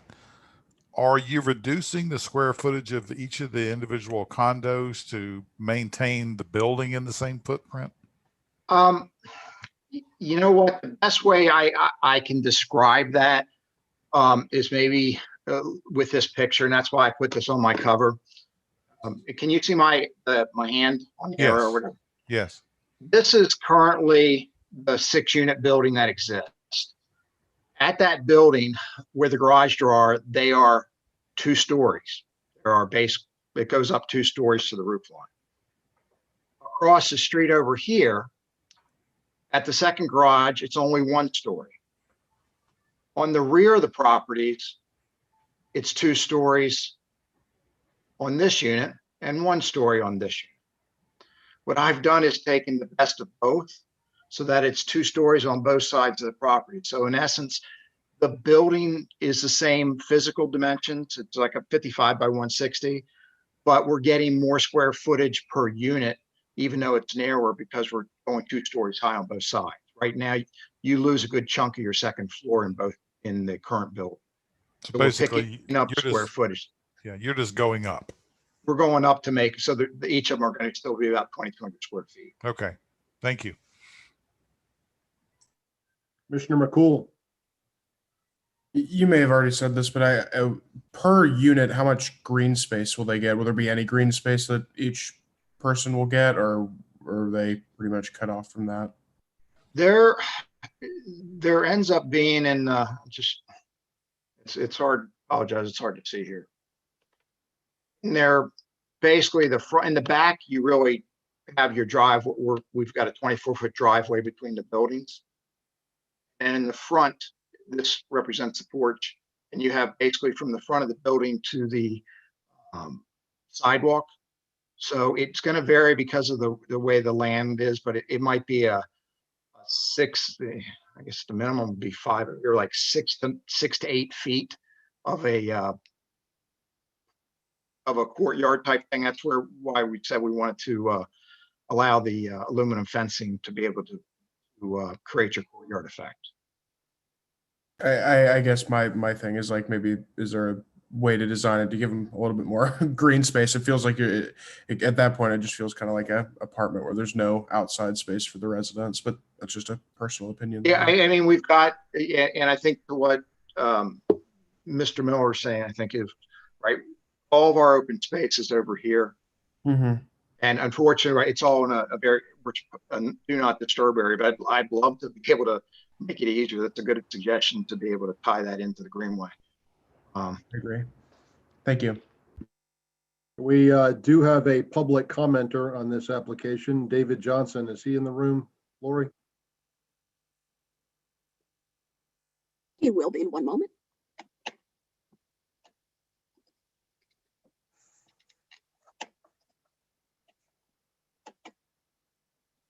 All right, Mr. Johnson, if you can unmute yourself, turn your video on, please. You got it. All right, you may go ahead. Yeah. I'll be brief. It's late. Mr. Mayor, commissioners, thanks for giving me just a minute. I live on Sadie Drive, lived here for 20 years. And so I've obviously very interested in this project, and spent some time kind of just talking to neighbors, kind of collecting information, concerns. I'll be the first to say, I love development. I love seeing Matthews grow. We are all for projects like this happening, and so it's great. We want to see more residents come in. So, but if I were to summarize the two biggest concerns from Sadie Drive residents, it's these two things. One is what you've already alluded to, just the consistency of the architecture and the quality of the architecture. It sounds like from the first version to this version, it went up a little bit, but obviously property values, and just this is a property that we all walk past every day, and we want it to look good, and we want it to continue to raise up the values of our street, and so we want it to be done with excellence, and it just seemed like the original plans cut corners. It just didn't look like it downtown Matthews deserves the best, and so we want to make sure quality. So I've heard that a lot from neighbors on the street. The other concern is sewage and drainage. I've talked to CJ about this, that in the back of Sadie Drive, there's been major issues with drainage and sewage. And so adding these is one thing, but then adding another, moving it from 5 to 6 or 4 to 5 or wherever you guys end up, just adding more, kind of load on the sewage is a huge concern on our side of Sadie. So I just want to make sure the developer either addresses that with this. I realize some of this is the city of Charlotte concerns and not Matthews, but that's a quick summary of those of us that live on Sadie and love this part of town. All right, thank you, Mr. Johnson. Mr. Pendergrass, would you care to respond to his comments? No, David, thank you very much. And I think what you're going to find is that these townhomes are going to actually set the bar for the highest price point in that area. The one concern I had is I've had some folks come to me about trying to turn these into $500,000 properties. And the problem is it doesn't fit the neighborhood.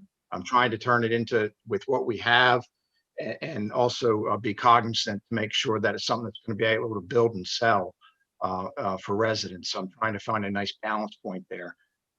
But I understand that. And I have 3 other properties in this complex, so I'm going to do absolutely nothing that's going to hurt the value of my other properties. So my intent is that these are going to probably be the highest selling properties in the area. It's immediate area on the. And what about the drainage and the sewage concerns on our side of the street?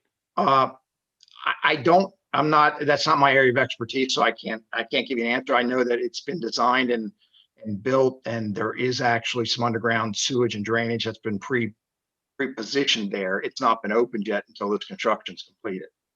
So there is drainage already piped in under you see this vacant lot, but it's already been pre-developed. It's just literally closed off until the development's complete. We do have in our complex a reservoir pool in the back area, and it does go back to the creek. I agree with you on the back of that of the creek goes behind our properties. It is a wilderness area. In our point, I believe our hands are a little tied because we're not allowed to disturb anything. We literally don't do anything back there. I don't know that we're not understanding what we can and can't do. But I agree is that creek is still all natural. It's never been, as far as I know, it doesn't look like it's ever been altered from anybody that it appears to me. Can the civil engineer speak to David's question?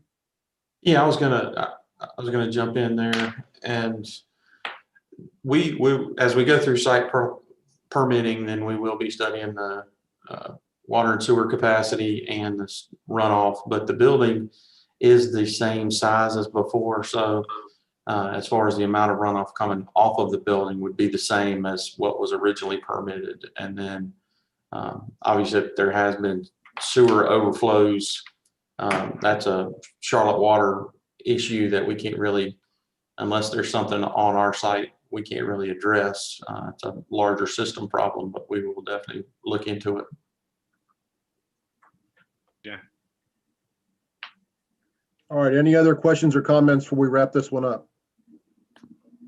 No. Seeing none, I'll remind the public again that they have 24 hours to submit comments by email to matthews@matthewsnc.gov or by phoning 704-708-1222. That's 704-708-1222. This application will be heard by the planning board again on their February 23rd, 2021 meeting and come back to us, the Board of Commissioners, on March 8th. So thank you. We'll Thank you. Good evening. Thank you, Mr. Pendergrass and Brian. Move on to item C, zoning application 2020-725 more to change the zoning classification from R20 to RVS on that certain property designated as 2132 Pleasant Plains Road, further being designated as tax parcel 227-17309. Mr. Will again. Thank you, Mr. Mayor. I'll be brief with this one. At this time, the applicants have not completed their required community meeting. And so it is recommended that the public hearing be opened and continued to the March 8th meeting of the Board of Commissioners, so that they may hold their required community meeting in addition to the public hearing that is required for rezonings. Okay, before I ask for a roll call vote, I would be remiss if I didn't ask Mayor Pro Tem Garner to rejoin our meeting. So we're unrecused. Okay. So do I have anybody like to make a motion on a continuance for this application? I'll make that motion, Mayor. Okay, we have a motion from Commissioner Miller. Do we have a second? Second. Second from Commissioner McCool. Take a roll call vote. Commissioner Bland. Yes. Commissioner Urban. Yes. Commissioner Whitley. Yes. Commissioner McCool. Yes. Commissioner Miller. Yes. Mayor Pro Tem Garner. And I vote yes as well. That passes unanimously. Entertain another motion to reconvene our regular meeting. So moved. Second. Motion by Commissioner Miller, second by Commissioner McCool. Commissioner Bland, how do you vote? Yes. Commissioner Urban? Yes. Commissioner Whitley? Yes. Commissioner McCool? Yes. Commissioner Miller? Yes. Mayor Pro Tem Garner? And I vote yes as well. And I'm going to propose that we take a 5 to 7 minute break. See some people getting kind of nervous looking. So let's take a health and hygiene break and we'll reconvene in about 7 minutes. Let's see, that would be, who's good with math, 8:53, something like that. Thank you.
Right, if I could ask the commissioners to turn your cameras back on, please.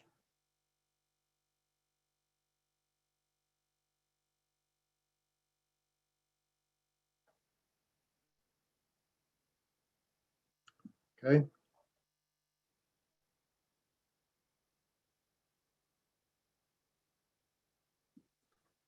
All right, let's get back to it. We're now on agenda item number 9, planning and development business. We'll go with 9A, receive a report from the planning board. Mr. Foster. Thank you, Mr. Mayor, Board of Commissioners, and Planning Board members. I've got the Planning Board report from our January 26, 2021 meeting. We have 4 items for Town Board action to discuss. Item number 1, rezoning application 2020-721 to Capital Partners, text amendment request to modify the open space provisions in the concentrated multifamily district, C-MF. Members of the Planning Board reviewed the updated text in the text amendment, and the Planning Board unanimously recommended approval subject to removing the tree save area open space option and a condition that off-site locations be reviewed and approved by the Board of Commissioners. There was discussion about the new text amendment of 1/50th of an acre being dedicated as open space. And we believe that we should remove the tree save area from that 1/50th of an acre to ensure that the tree save area stayed in place. And if it could be used as an area for amenities, that's fine. But some tree save areas are wooded enough that may not be able to be used for that purpose. The request was found to be consistent with the Matthews land use plan, because the purpose of the CMF zoning district is to create higher density residential uses while maintaining open usable space. The text amendment was found to be reasonable because it allowed more flexibility for urban open space in the CMF zoning district. The second item is rezoning application 2020-723, rezoning request at 2026 Matthews Mint Hill Road. Change of zoning from R12 to R12 MF for a proposed mix of single-family, duplex, and townhome dwelling units. The Planning Board was presented with the updated site plans, elevations, and an updated aerial drive-through simulation. Planning Board members unanimously recommended approval, subject to the addition of a 5th home being provided at 80% of the Town of Matthews area median income. That was at the urging of Planning Board member Mike Rowan, so thank you, Mike, for that. The applicant said they would commit to this addition. The request was found to be consistent with the Matthews land use plan, as it would provide a variety of housing styles, densities, and locations that would encourage design and construction of alternative style housing and an infill development. The rezoning request was found to be reasonable in that it provides for a transitional land use between the high school and a single family neighborhood. Item number 3, public improvement variance and review of proposed parkland dedication, Adam Fiorenza, Sam Newell Road and Lakeview Circle. Request to remove curb and gutter and sidewalk replacement. These 2 items, even though they were joined together in a way, were discussed separately. Planning Board felt that based on the uncertainty of the North Carolina Department of Transportation's project plans along Sam Newell Road and the time frame for any changes, the requested public improvement variance was recommended for approval to remove the curb, gutter, and the multi-use path from the development requirement. It was noted that there are no curb and gutter on either side of the proposed development space. And between that and the uncertainty about what NCDOT would do and when they might do it, could result in anything that's done now being torn up. The Planning Board also reviewed the offer of parkland dedication. Members suggested keeping trails more natural in appearance and adding a connection to the Irvins Creek Greenway for this situation. Item number 4, public improvement variance at 336 Whitefriars Lane. Request to allow an existing unpermitted structure to encroach into the surface water improvement management area. Members of the planning board agreed that the applicant did due diligence in the construction of his accessory building by requesting a permit from the Mecklenburg County Building Department prior to beginning construction. At the time, he was told he was okay to build the building and could get back to the building department later to request a permit. Planning board unanimously recommended the approval of the public improvement variance with the request that gutters and downspouts be added to the new structure. The applicant would agree to that request, did agree to that request. Also note that the new building was built 2 feet into the swim buffer, so it's a minimal impact. And as I said, the resident certainly did due diligence, and the fact that it's 2 feet over is through no fault of his own. For information only, planning board held annual elections at our last meeting. I was elected as chairperson. Natasha S. Edwards was elected as vice chair for 2021. And the last item, administrative amendment for Ridge Church, request to modify certain site plan elements and conditional notes. Ridge Church requested an administrative amendment to add a location for playground equipment, to add temporary fabric tension awnings to provide shading for their coffee shop area, and to add fencing for their previously approved site plan along Matthews Mint Hill Road. The applicant was requesting the right to install fencing along the intersection at Matthews Mint Hill Road and I can't remember the name of the other road there, Independence Point. In the interim, that could be moved at the time of the right-of-way widening project, which is still yet to be determined timeline. The temporary fabric tension awnings would also be removed once the final approved permanent structure was constructed during a later version of the development product.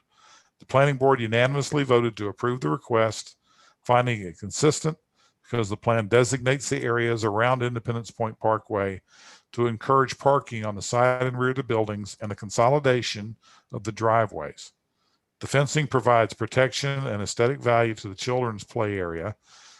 The changes would help promote the area towards transit-oriented development at the pedestrian level. The changes are reasonable because the proposed zoning changes do not significantly impact the intent of the original zoning, and they're on only for an interim basis until such time the approved permitted structure can be constructed. So they're only there on a temporary basis, not a permanent change to the approved zoning. A lot of information. Are there any questions? All right, I'm not hearing any questions. Good report. Thank you, Mike. We'll move on to 9B, planning and zoning related actions. The first one, zoning application 2020-717, Idlewild Senior Living to change the zoning classification from R15 to RICD on that certain property designated as 9832 Idlewild Road and further designated as tax parcel 193-05118 to accommodate a senior living facility in the RI zoning district deferred from January 11th. Mr. Will, you're up again, sir. Yes, sir. Thank you, Mr. Mayor. Go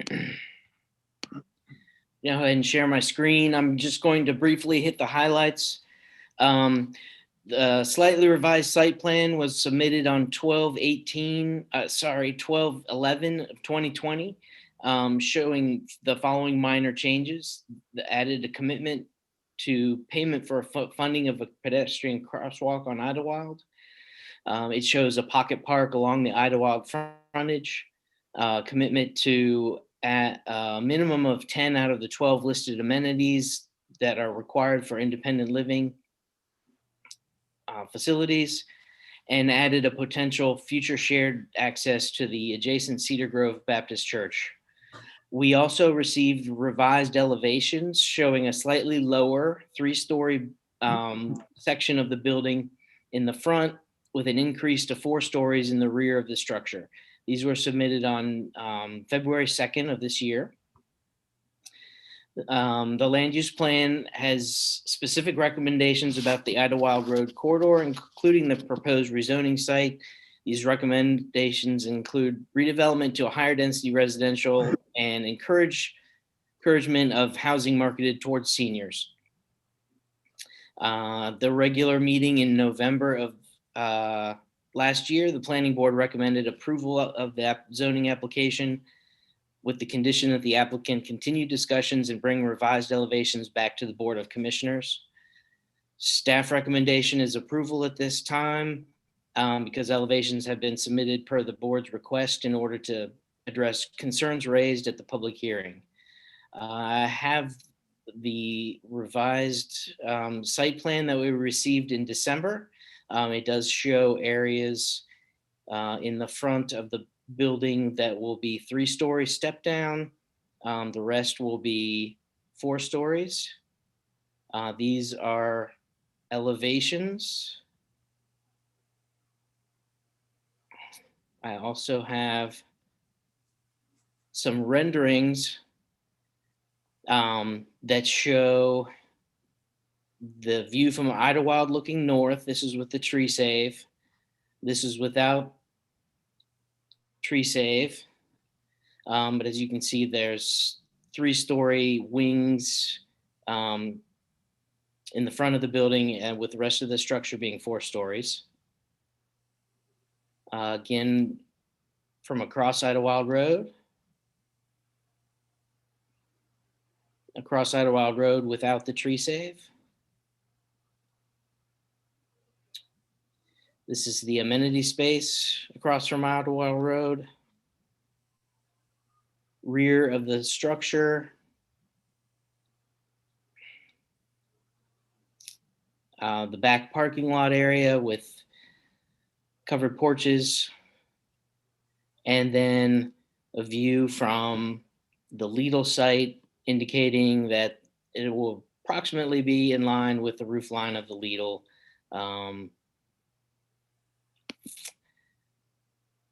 Happy to take any questions. The applicant is here as well, but I'm happy to take any questions for staff regarding the updated information provided to the board. Commissioner Urban. Rob, do you have is there any updated landscape plan?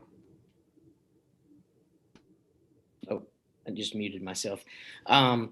There is not. We do not have an updated landscape plan. So in that front buffer, is it just purely tree save or are they supplementing? It is, it's a little bit of both. There's some supplementation, but it's purely tree save. The majority is tree save. Okay. Any other questions for staff? Mr. Lindsay, did you care to speak? Mr. Mayor, Colin Brown here. I think we also have Kevin Woodley and Jim Lindsay who are on the line. Good overview from Rob. That's what, and appreciate him, covering the land use plan specifically supports this type of use and an increase in density. We appreciate the recommendation from the zoning committee. We've had no negative feedback from the community. We've really been talking about aesthetics, and Rob has walked you through, but the team has put those together. Very quickly to Commissioner Urban's question, the goal was to have this site screened with tree save. There is a commitment for a small pocket park on the frontage there nearest to Idlewild.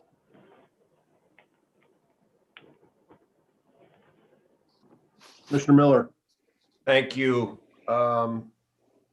This is in the top right corner of the town of Matthews, bordering on Charlotte and Mint Hill, as most of us know. I support this project, and I have a few reasons as to why, other than, well, let's just start with, if you look at Matthews Glen and you look at Windsor Run, they require substantial down payment to get in. This doesn't require that down payment. 2-bedroom units rent for about $13.50. I just think also the walkability in that area, for the seniors, they have a Lidl next to it. They also, they're also offering a walkway to get across Margaret Wallace Road, which would connect them to a Harris Teeter and a shopping center, et cetera. I realize there's been some discussion as I caught up on emails today about Overture and Nolly Court. I'll state what they said. They said that Overture is a higher monthly rent of $2,500, and that Nolly Court is Section 42 government subsidized housing, which would make it a different category, so to speak. They've made a lot of concessions, in other words, to go down to 3 stories on the portion closest to Idlewild Road. They've done most of what we've asked them to do. And if we're looking for affordable housing or affordable senior housing, it's got to be a sort of a give and take with how do they get the density to bring the price point down and accommodate seniors in that middle bracket, so to speak, the ones that can't afford the $300,000 down payment and can't afford some of the other higher prices on a monthly basis. So I think they've bent over backwards to help us. I would encourage this board to look at this project favorably for the area. Mayor Pro Tem Garner.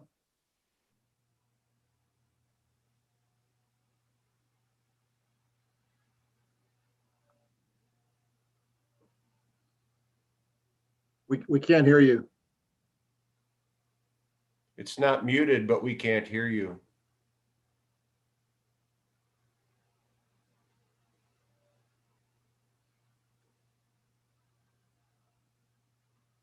Lori, is there a phone line that Mayor Pro Tem Garner can call in on? Yes, you can. One moment, I'll get that number. Okay, while we're getting her hooked up, Commissioner McCool, did you have a comment, question? Yeah, I guess I'm in disagreement with Commissioner Miller and probably some other folks on this board, but I feel fairly strongly that we should not approve this project. I was very disappointed in the way a lot of the things were handled from the beginning with this, and late on getting elevations and just all these just different things just kind of left a bad taste in my mouth. And I also just don't feel like this is the place for this. I think the idea of affordable senior housing is neat, but I think we already have a lot of senior housing, and Matthews is going to keep building it. I don't want that to be the definition of our town, is just only senior housing. I think we got to be cognizant of that, and those are my opinions on it. I don't know if anyone feels the same. Okay, thank you. Lori, is Renee able to join us yet? Not yet. It might take a couple minutes. Commissioner Urban. Yeah, I follow in Jeff's footsteps there. Having diversity of senior housing, I think, is very important. They're a key constituent of our community. I don't mind Matthews being known as senior friendly from that aspect of it, but I would like to ask the petitioner if they would be willing, and I'm going to throw out a number, if they'd be willing to add in that front buffer, in that front zone, $50,000 in additional plantings, shrubbery, bushes, maybe some smaller trees and stuff like that, because I know what's going to happen with that tree save from a standpoint that it's still going to be very, very sparse, and the understory is going to be very, very high, and you're going to be looking through a sea of twigs and you see the building. So I'd like to see that front buffer embellished. And what I'm suggesting is, having gone through some of this, is if a commitment of $50,000 to enhance that front buffer with more lower plantings and shrubbery and things of that nature. Kevin or Jim, or do you want to respond? Yeah. $50,000 is a big number, but I will say that's our community room. So we hope to utilize or save all of that tree save. But at the same time, we want our residents to be, not on top of Idlewild. So we don't necessarily, is there a number that we can meet in the middle, or? Well, is that- I don't see a landscape plan, so I can't attest to that. And I just know with a few recent projects completed, developers have gone back and added additional plantings because it still looks extremely sparse. And I don't want to go to this extent of having a very nice project. You know, I'm not still, you know, the elevations, you know, I'm still not there with the elevations, but that's okay. Yep. You hit the other points. And I just No. I mean, I think we're fine with that because, like I said, we want to save as many trees. If something happens to the trees, we want to accommodate. Like I said, that's our amenity area. That's our outdoor area. Residents are going to be using it a lot, so I think we certainly will be accommodating to add. Okay.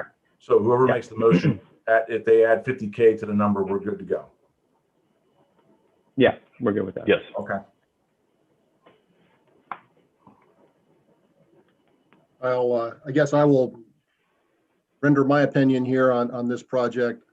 To borrow a phrase from Commissioner Urban, it doesn't knock my socks off, but it definitely fills a much needed niche in our housing inventory here in Matthews, I feel.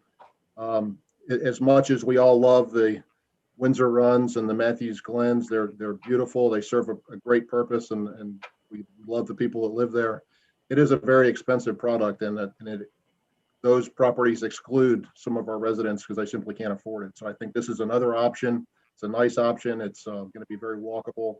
I like having the grocery store right next door. And I just think it fills a need that we have in Matthews. Currently, we have some of our seniors having to move away from Matthews because there's not a good option for them. So I think this would definitely fill a much needed placeholder for our seniors. So I'm going to vote in favor of this project. Mayor Pro Tem Garner, are you able to join us yet? Having a little bit more technical difficulty. If you have another minute or two to discuss, I think Sure. she'll be done. Okay. Jeff has raised his hand. Yes, Commissioner Miller, go ahead, sir. Just one last point. I realize, we don't want to turn into, Florida or anything and have all old people and retirees with golf carts. But at the same time, during the last petition, we spent 15 minutes doing a school analysis. And yet this one parcel doesn't put a burden on our schools.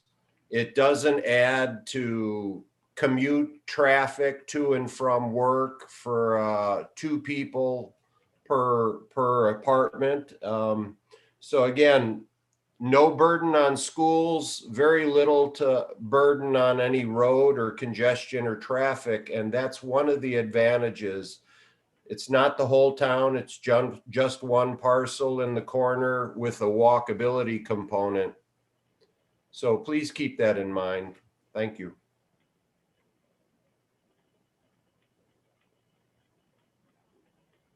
Commissioner Bland. I've had a really struggled with this particular one because I just think that we've got a whole lot of high density problems, here in Matthews, and it's a struggle. But I've called and talked to several people that lived over on that side of town because I was concerned. I don't think I would want it real close to where I live. You know what I'm saying? But everyone I talked to over there said they were fine with it. And they thought that was a good location and I was surprised by that. And I realized there is a need, and it's been a real,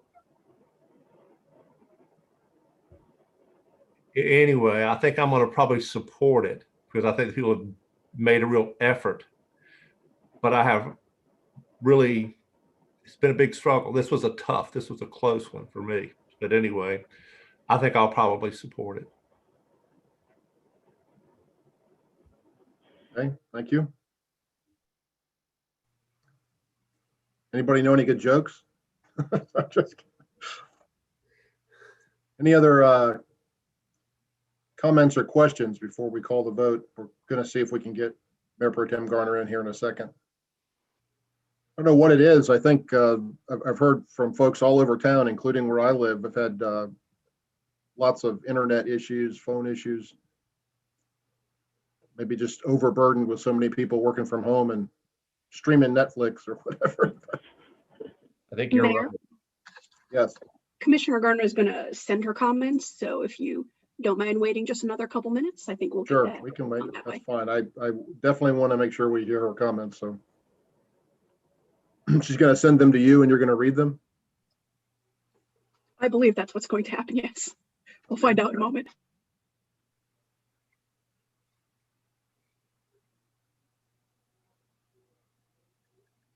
So how's everybody liking or disliking the closed captioning? Is that distracting anyone? It's good. I like it. Every now and again, I'll look down and laugh because it will totally destroy something, misrepresent what someone said sometimes. But. Yeah.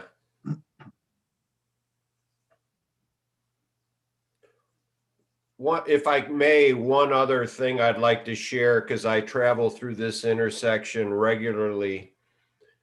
Behind the Harris Teeter, across the street on Margaret Wallace, is Section 8 apartments, which are not necessarily flattering. So this is an upgrade, as well as the Lidl. This is an upgrade to that intersection. I mean, when we talked about the crosswalk with the Hawk light or whatever, I mean, where is it going to go? It's going to go to that silly little video store painted in white, for those of you who know that intersection. And I think that this is a move in the right direction.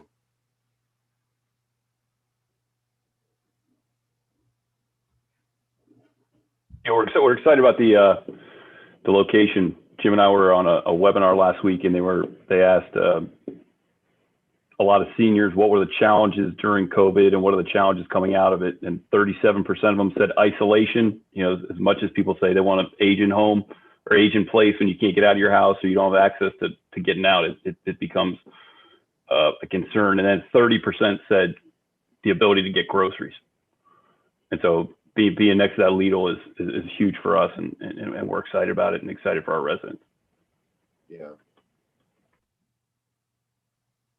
One of the tipping points, again, like I said, for me is that, and I'm sort of surprised, is that a lot of the people that I talked to that live over in that part of the town felt that that was a good place, like what you're talking about, being next to Lidl's and being across and walking distance from other stuff, which is not probably like it would be in some of the other areas of town. So it may be the most suitable site for it. So that was another concern that. Good. So anyway. Mr. Mayor, Yes. I have Ms. Garner's comments. I'll read them as Sure. written. Okay, thank you. While I won't dispute the need for senior living in Matthews, this project does not better the community through its massive and overwhelming architectural presence. I want to address the land cost discrepancy between Overture and this project. Items 1 and 2 during our planning conference both concerned emergency response. In a later meeting, we discussed providing better coverage for fire protection. How many housing units do we have going up in the Idlewild Road corridor? Don't forget, we have 300 independent living units approved for Royal Park. One of the biggest concerns I heard while running for office was the explosion of density in Matthews. We certainly have needs, but there's no shortage of interest from developers coming to Matthews. We can and we should be particular about what we approve, and when we ask for some give and take, we should receive that in a respectful manner. Okay, thank you. I guess at this point, Commissioner Whitley, do you have a comment or are you good? I'm good. All right. I would entertain a motion.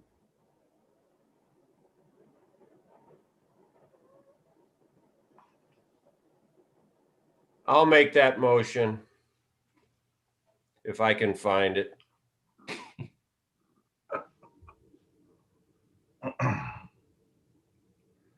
I'll make a motion that we approve 2020-717. Is that the correct number? Correct. All right. In that it's consistent, in that the town acknowledges a trend toward housing developments marketed towards seniors, The town encourages such communities as development opportunities along and adjacent to this particular corridor, according to the land use plan, and that it is reasonable in that the rezoning is reasonable, that senior independent living residential uses are appropriate for this area and the remainder of the Idlewild Road corridor. Can you How about the $50,000? There you go. Providing they put $50,000 into additional landscaping in the frontal tree save area along Idlewild Road and provide us a landscape plan, if appropriate. Okay, we have a very long motion. Do we have a second? Second. All right, we'll take a roll call vote. Commissioner Bland, Yes. Commissioner Urban, Yes. Commissioner Whitley, Yes. Commissioner McCool, No. Commissioner Miller, Yes. and Mayor Pro Tem Garner, who I no longer see. We won't be able to take her vote. Okay. Well, with the absence of Mayor Pro Tem Garner, that I vote yes, so that passes 5-1.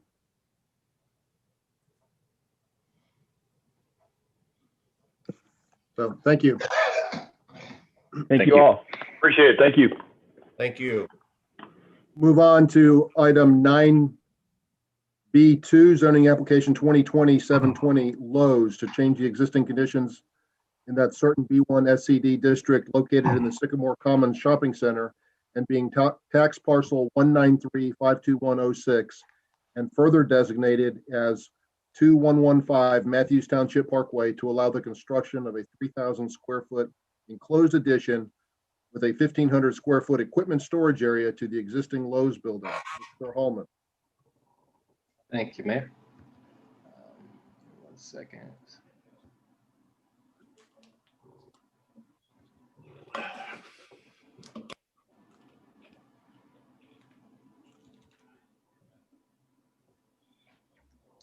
Okay, so this is part of the Sycamore Commons Shopping Center.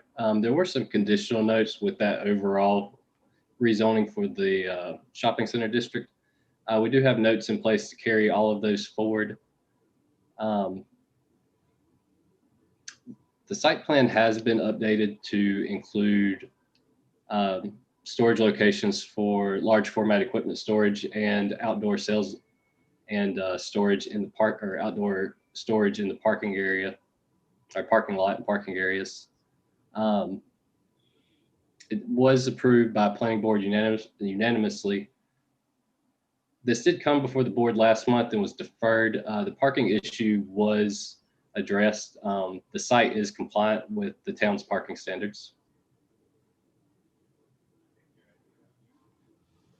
Just real quick.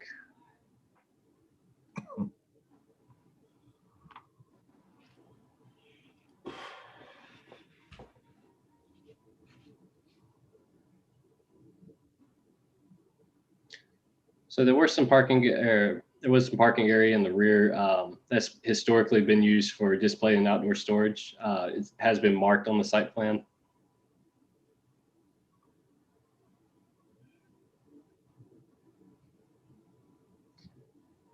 As well as some areas out in the front parking lot and the side between the shared drive aisle with Costco. And then there was a 20-foot requirement for fire access around the building. That was maintained as part of the new site plan updates.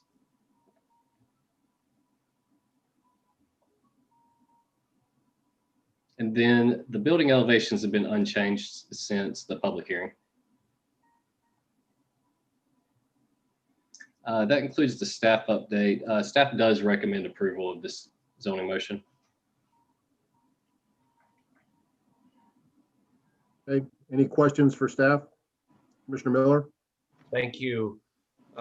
Will the new rental areas be screened or partially fenced? For example, on the left side of the building, you're at an on-ramp to 74 on the right side, you're between the garden area and a Costco, and they generally do well with their appointments and screening, but will that be included in the new requirements?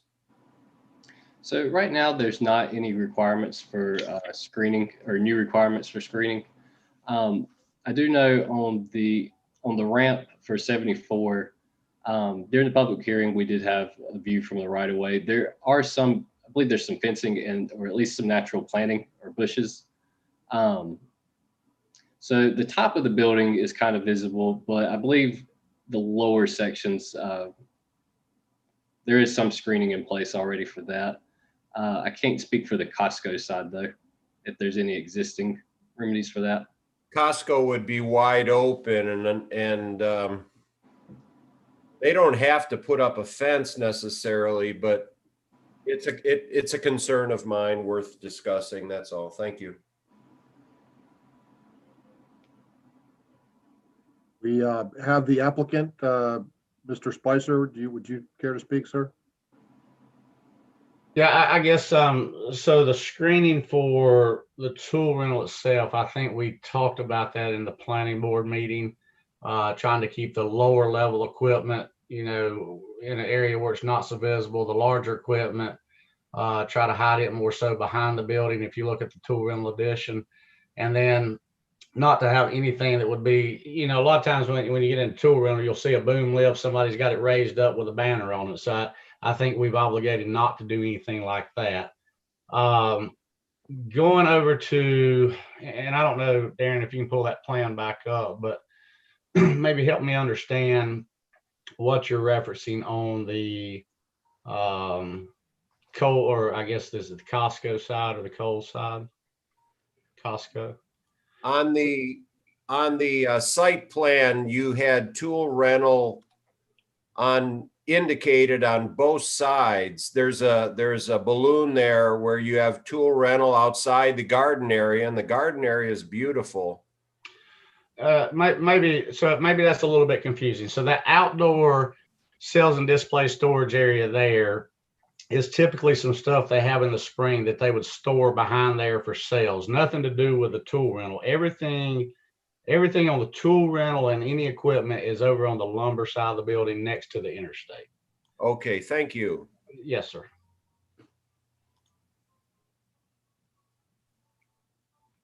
Commissioner Urban.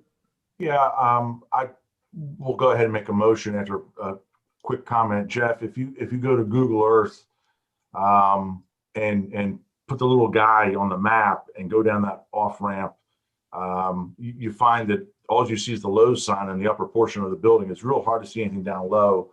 So I'm not too overly concerned about screening on that side of the building because you don't see much of Lowe's at all.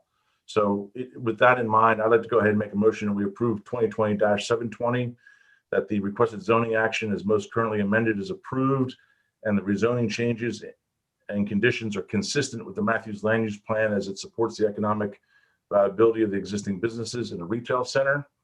The rezoning is reasonable and in the public interest as it provides an additional service to residents at a central location. Second. We have a motion from Commissioner Urban, a second from Commissioner Miller. We'll take a roll call vote. Commissioner Bland? Yes. Commissioner Urban? Yes. Commissioner Whitley? Yes. Mayor Pro Tem Garner? Commissioner Miller? Yes. Commissioner McCool? Yes. I vote yes as well, so that passes unanimously. Thank you. Thanks. I want to ask our town attorney a question.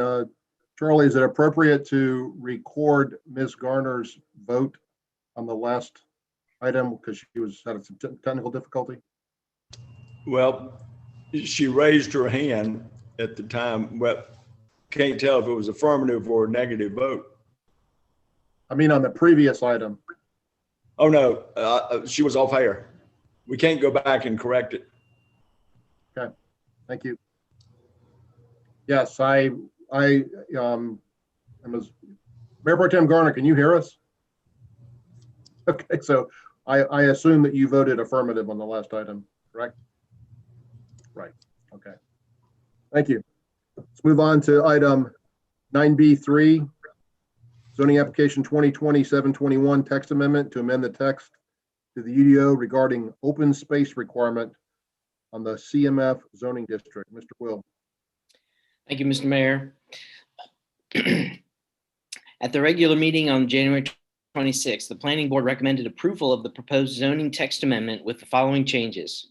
Remove tree save areas as a permitted part of the open space system, and also clarify that the town board is to evaluate size and location of any off-site park that is to be used to satisfy the open space requirement. Staff has a few recommendations in discussion with the applicant in terms of some further clarification. Bear with me while I share my screen. That's the wrong share.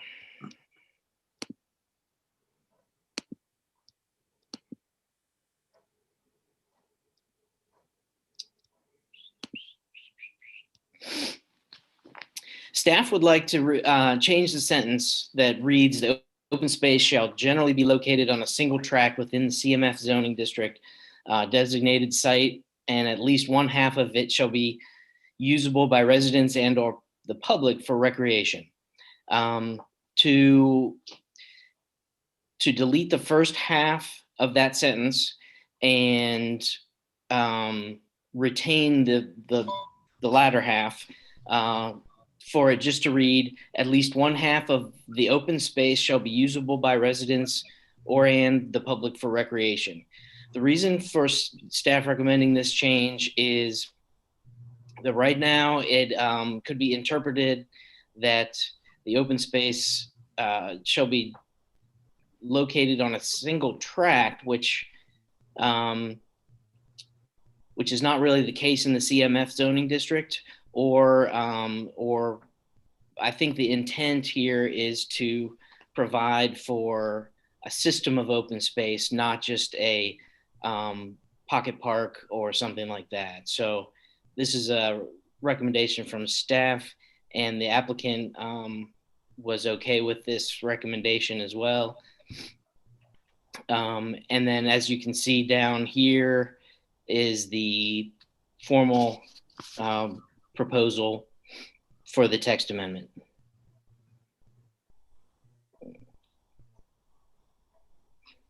Happy to answer any questions at this time. I'm going to stop sharing, but I can bring that back up whenever we need to. Any questions?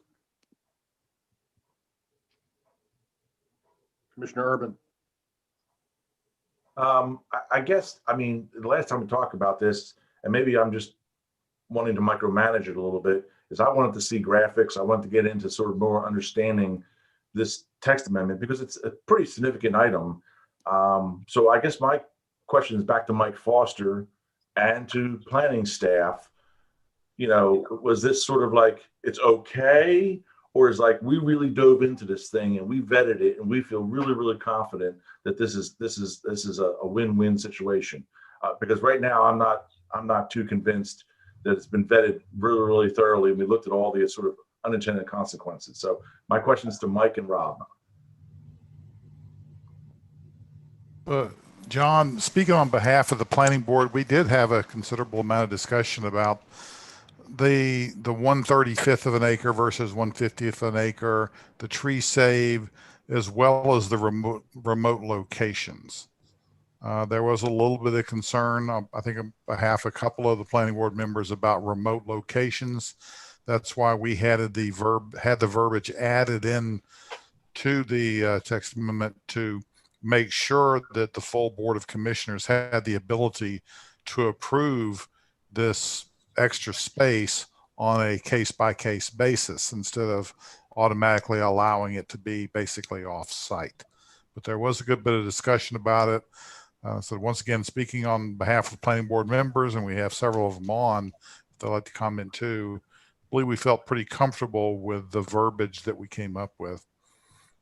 Okay. I mean, was there any discussion about graduating this thing? So as a project got larger, the number may change? Because frankly, if there's a concern of density and you want to kind of keep it in the 15 units to 18 units per dwelling unit acre, as it grew, would you not increase that number back towards 135? I'm just raising these questions because I didn't get to participate in this sort of diving into this thing.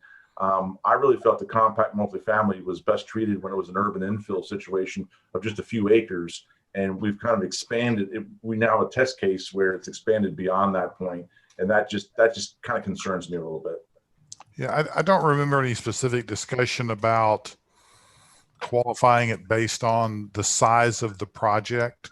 I believe the applicant made comments about what a 35th or a 50th of an acre really represents in square footage, as far as percentage wise of the total project.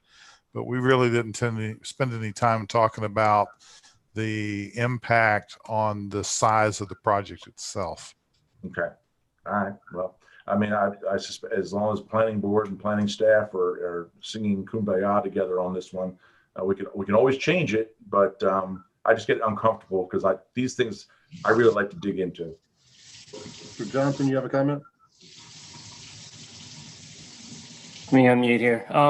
I will say that one thing you can think about when you're looking at this, and as an engineer, you kind of want to figure out, what does this really mean, right, John? I mean, what does this 135 versus 150th represent? And what it kind of represents is 900 square feet per unit or 1,200 square feet per unit. So you've got a single unit. How much free space do they have out there to use in a public way? And there's an inherent unit per acre limit that implies, because the more spaces you add, the more units you add, the more open space you need. So you kind of push together. So it becomes a little bit of a puzzle to try to get the density up. So 135 versus 150 didn't seem like a huge change. And this was a big project. It's a test case, I think, for Matthews, but we'll learn from it. But it does mean if you put too many units on that land, it'll pop out a pocket park somewhere. You know, there'll be a park somewhere off-site, because that's the only other option. Okay. As long as you guys feel comfortable, that's fine. Thank you.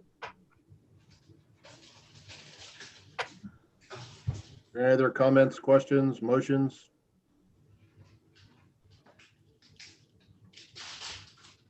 Hearing none, I'll go ahead and make a motion that we approve 2020-721. The requested zoning action is most currently amended is recommended for approval. The text amendment is consistent because the purpose of the CMF zoning district is to create higher density residential uses while still maintaining usable open space. The text amendment is reasonable because it allows more flexibility for urban open space in the CMF zoning district. Second. Okay, we have a motion from Commissioner Urban, a second from Commissioner Miller. Take a roll call vote. Commissioner Bland? Yes.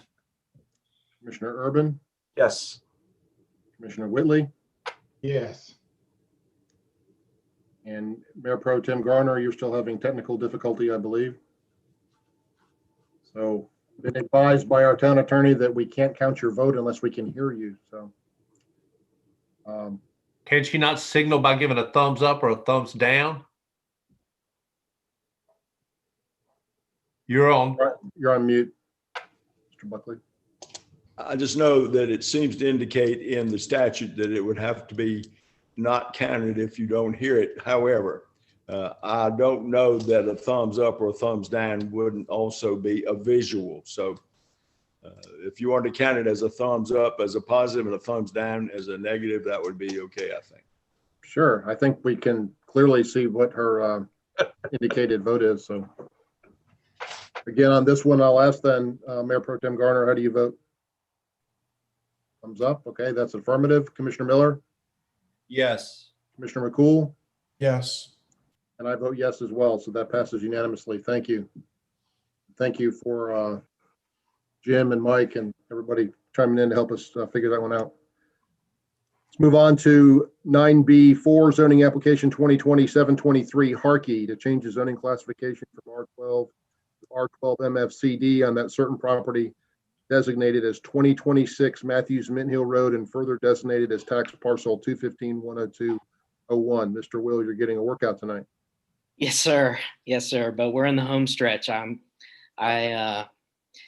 you very much, Mr. Mayor. Yes, so this is, the applicant proposes to change the zoning of the property from R12 to R12 MFCD for the purpose of constructing townhomes and duplexes, a total of 62 total units. At their meeting, the planning board recommended and the applicant agreed that 5 units instead of 4 should be deed restricted to 80% of the Matthews area median income. The planning board then recommended approval of the zoning application change from R12 to R12 MFCD to the Board of Commissioners. I also have an updated site plan and conditional notes that reflect workforce housing conditions and also elevations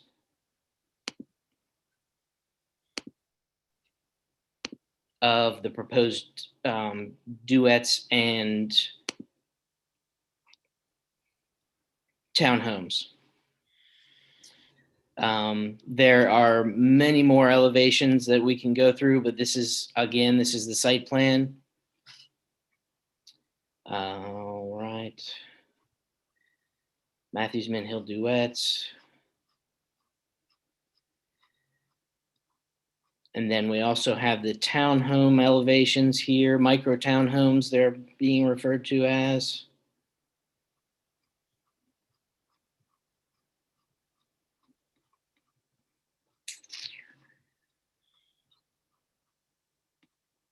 And they did submit a color palette. Oh, and those are the old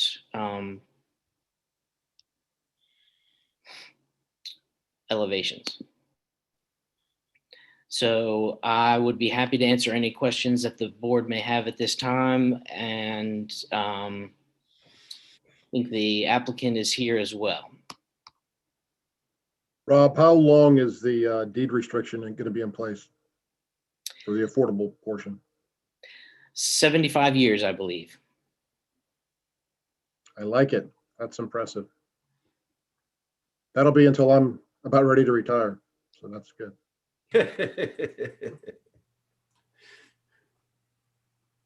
Do we have any other questions or comments for either Rob or Mr. Berry? Do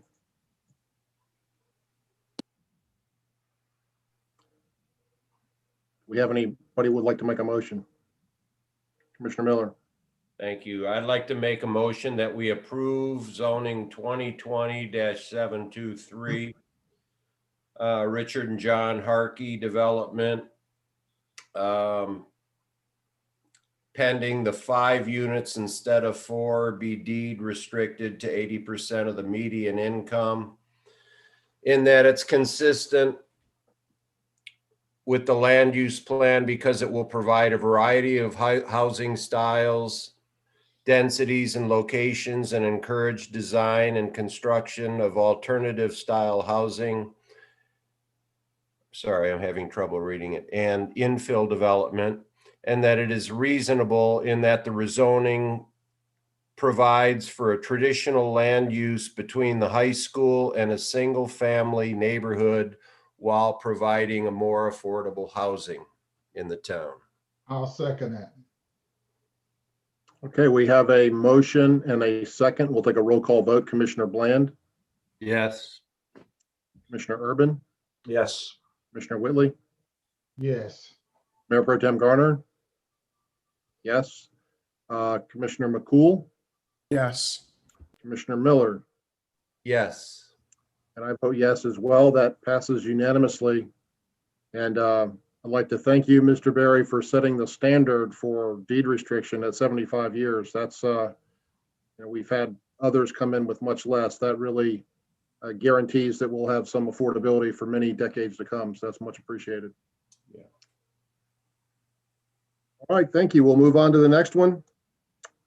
9B5, public improvement variance. Schley, Whitefriars Lane, Mr. Will again. Thank you, Mr. Mayor.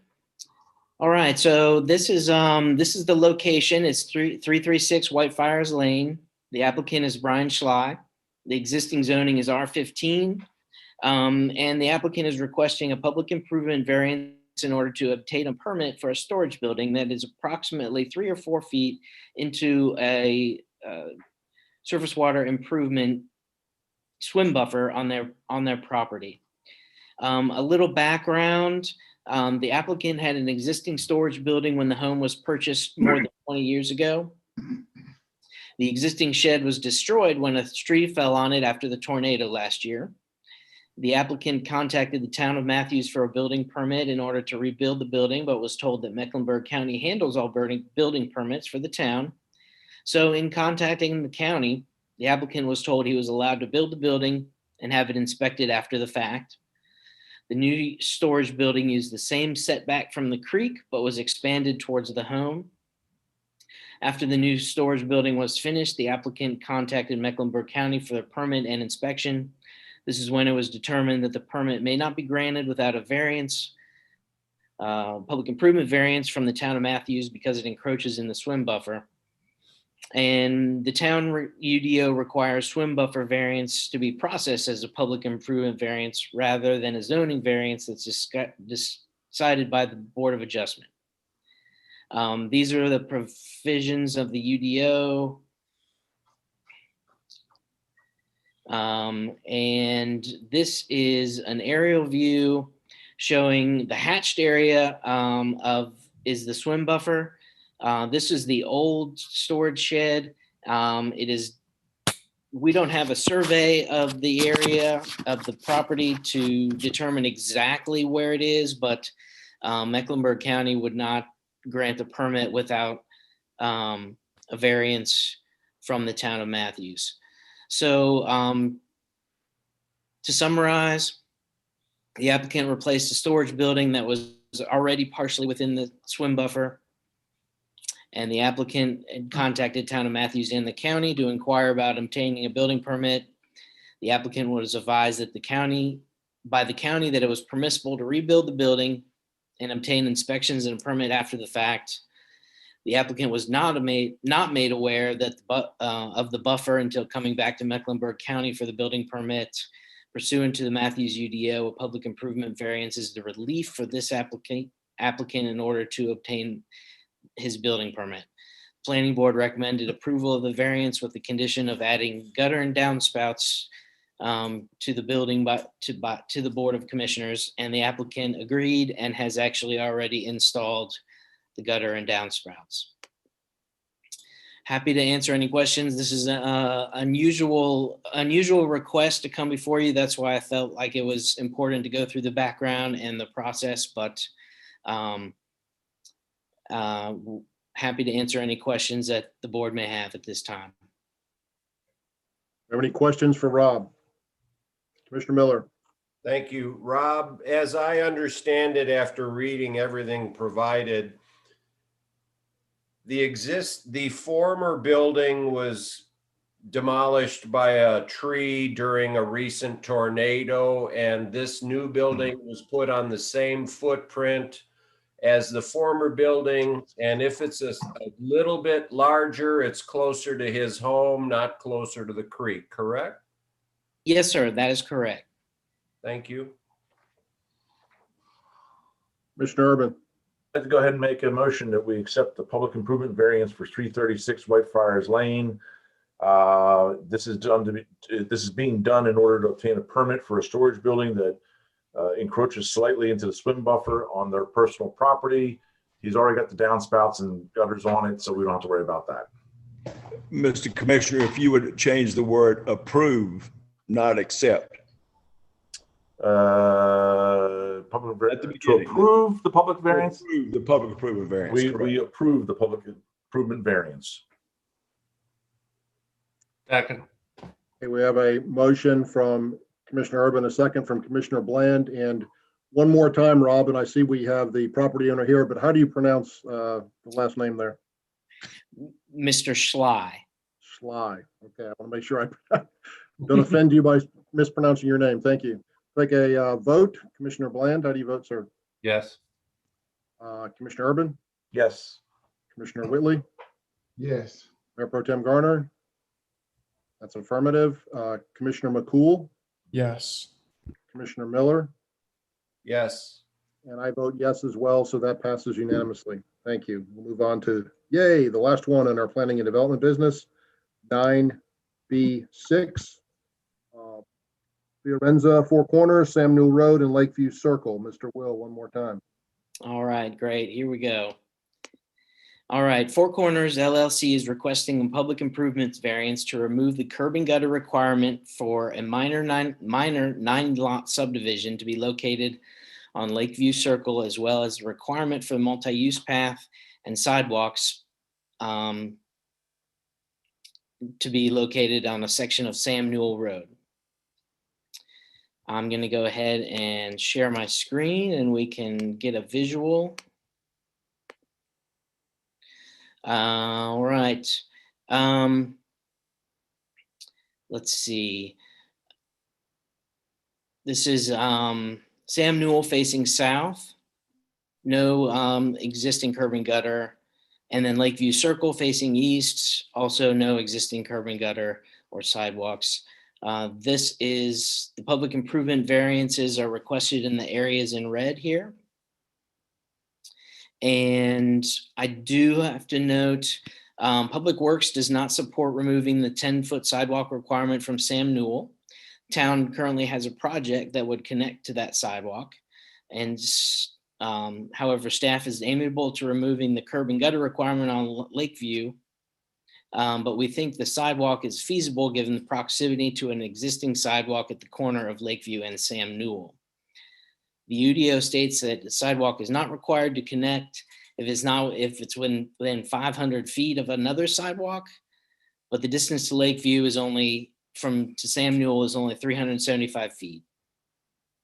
The proposed subdivision is only 9 lots, does not propose any new streets or other public infrastructure, but it does include an 8-acre tract to be donated to the town as a public park. And I will show you the proposed subdivision.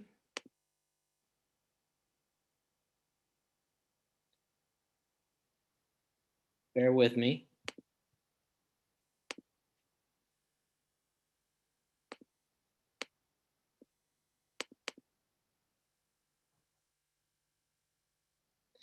All right, so is proposing 9 lots with a large tract in the center of 8 or more acres. Again, Sam Newell, Lakeview Circle. And the applicant is here to answer any questions, as am I. All right, do we have any questions or comments? I did receive a comment from Mayor Pro Tem Garner, and she said that she would like to see the multi-use path built, as would I. Are there other comments or questions? Commissioner Urban? Yeah, let me follow up on that. So what are we talking about anything to do with the sidewalk on Lakeview Circle? I hear you talking about the multi-use path on Sam Newell. What about that sidewalk? Right, no, that the request is to not construct the sidewalk on Lakeview Circle as well. Okay, well, I think the utility path needs to be there, and I also think that the other sidewalk needs to be there. That's my opinion on the matter, because in the end game, every little bit helps, and that's just my supposition. Thank you. I should, I've got another comment here. So wait 1 second, please. This is from CJ. He says, there is no NCDOT project that would impact this project. The town has a multi-use path project that would tie into the multi-use path from this development. If they don't build the multi-use path, the town will have to pay to have it built.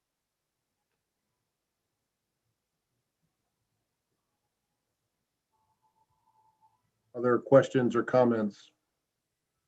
Commissioner Miller? I thought that this should be treated as 2 separate variances. However, I would be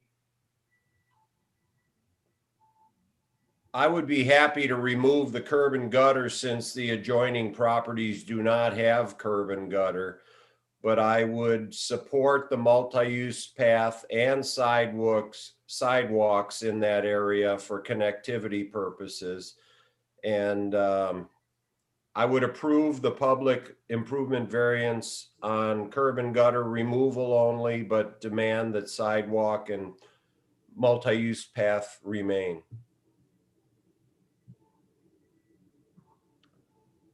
All right, Mr. Fiorenza, are you amenable to that request? Yeah, I think so. I would just a little bit more background on it. The multi-use path, we had got a few different comments on exactly how you all would like that to run. As you all know, I had actually brought this, or not all of you, I'm sure, but I had brought this particular project before you a few years ago. It's just taking a lot of twists and turns at this point. So part of my thought process was to limit my infrastructure costs out there, since we're only able to do 9 lots based on the topography and grade and things.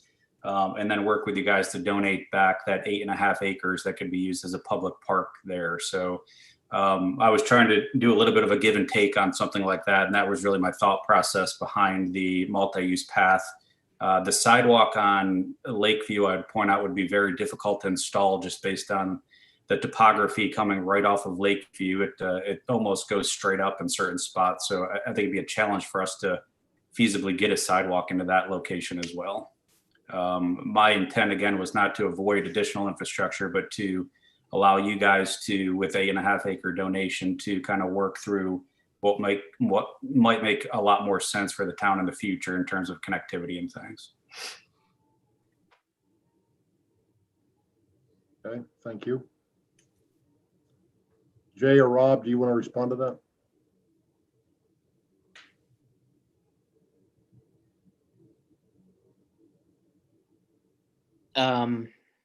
Jay, can you take that one? Just regarding the sidewalk, I'm sorry, what was the question? Or what are we responding to?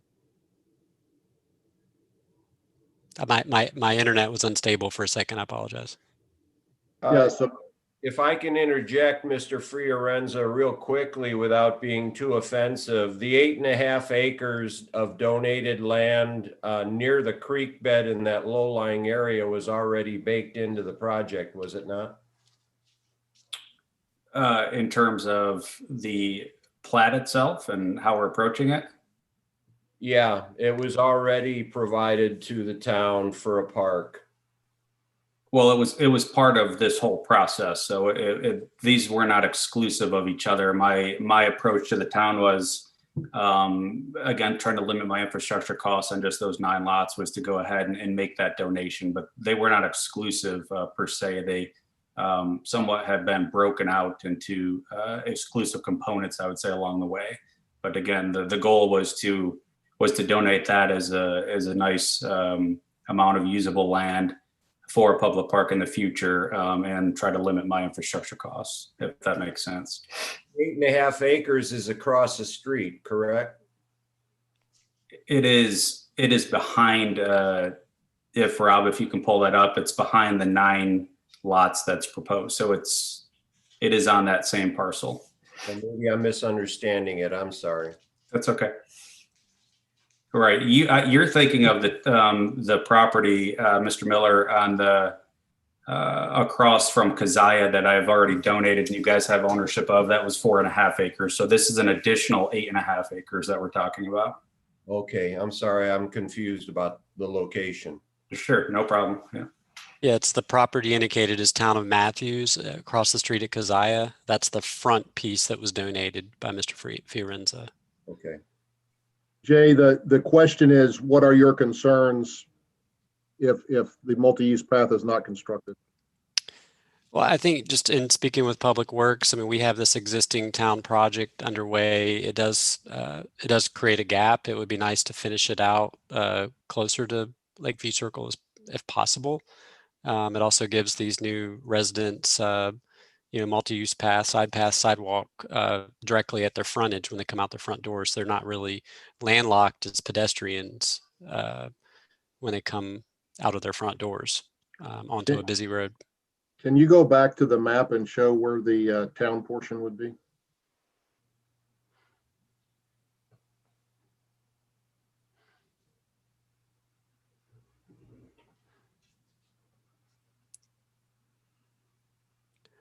The land dedicated to the town? No, where is the multi-use path going to be built that would connect to this multi-use path? I do not know the limits. I don't know if we can let Susan into the room. She may be able to describe it more.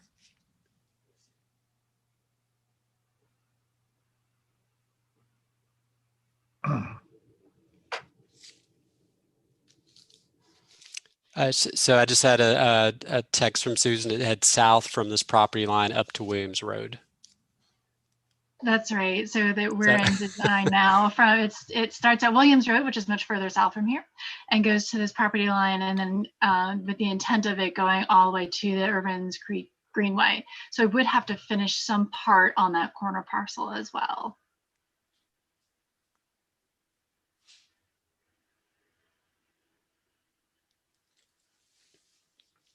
All right.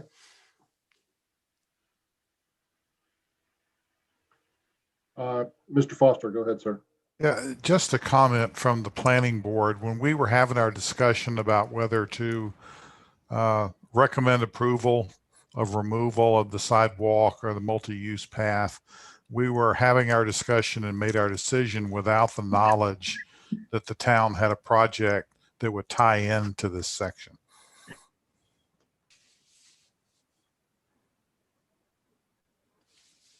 If I could make just a quick comment, I have no problem, of course, working with the town and dedicating that land back.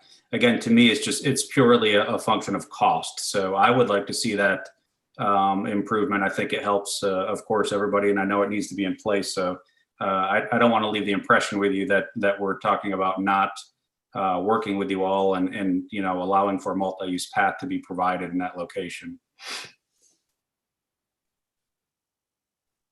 Anybody on town staff know how much it would cost to construct that path? Approximately? We don't have that piece parceled out. And I'm not sure of the topography in the area. If it's built in conjunction with the homes, it could be located such that it would minimize impact to the homes and the residents there and better integrate. An example of that is over on Idlewild Road, where they built the sidewalk. It's similar where it's frontage on a busy road and they're building the sidewalk as part of their project.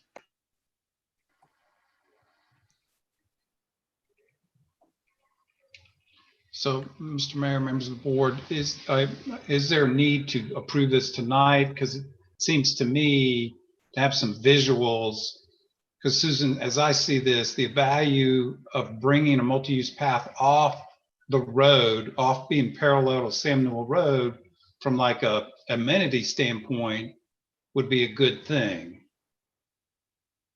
I would also say normally we would expect the developer to pay for this too, as it's a sidewalk. So I guess that's what I'm struggling with as far as a recommendation from staff is maybe getting together some numbers and a visuals that we can look at it. And I don't know if there's topography issues or not.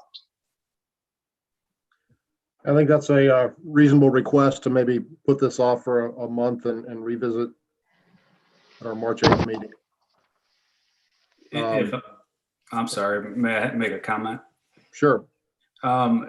We can, as part of this, I'd be glad. I really kind of in a time constraint as well at this point. So not to put any, obviously additional pressure on the situation, but I can live with putting in that multi-use path on Sam Newell if that's what you all want. I would ask for some relief on the sidewalk on Keziah then, again, because it's just going to be a very difficult sidewalk to put in based on the topography there. So I'll throw that out there as an option to you all. Thank you. I meant Lakeview Circle, I'm sorry. It's certainly appreciated. The land that you've already set aside for the town is appreciated.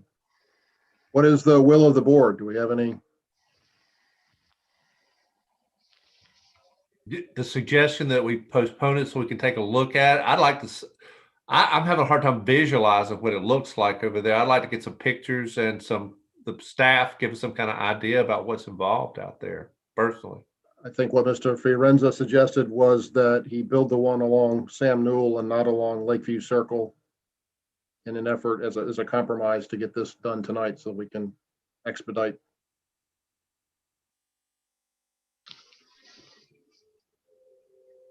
The process. My feeling is I've always hated where I don't know how many times over the last I remember when we first put in the sidewalk things where require the developers to do this way back. Every time we've not done that, it ends up being a dead spot that the town has to come in, or it's still a dead spot. You know what I'm saying? That doesn't ever get filled in because it's expensive to go out there and do that. I hate to see that happen. But if it's some emergency, the reason why we got to get it done right this minute, then I'm all ears to listen to that. But my inclination is that unless there's some kind of extreme hardship or something, I don't mind helping the guy out if there's some kind of extreme hardship. But just saying we're going to waive the requirement for developers to put in sidewalks, I don't think it's a good precedent myself. Mr. Whitley. He's offered us compromising, give and take, and I heard him say he was financially to postpone this again would put him in a little bit of hardship. I know exactly where this area is, and if he's gonna help us on one end, and I heard his request or what he's asking us to do, I think this has been ongoing for several years now. Is that not right? This particular side of the street, yes, sir. It kind of started off as what was going to be 42 homes and whittled its way down to 9 at this point, based on a variety of factors. But my question is that if we postpone it, will we answer the question of what we're looking for is how much it's going to cost and how long will it take? And we'd probably be right back to the same place we are tonight if it's a trade-off. And I'm all in favor of give and take and try to accommodate the constituents to try to meet what they're trying to do for this area. I have no problem if we wanted to go forward with it tonight. Is that a motion? It could be.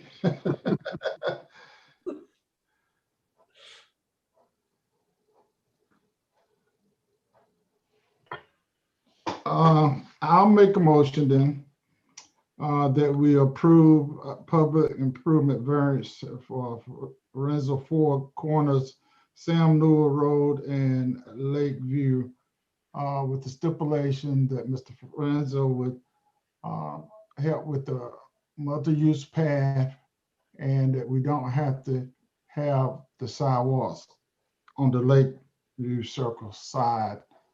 Am I leaving anything out, Charlie?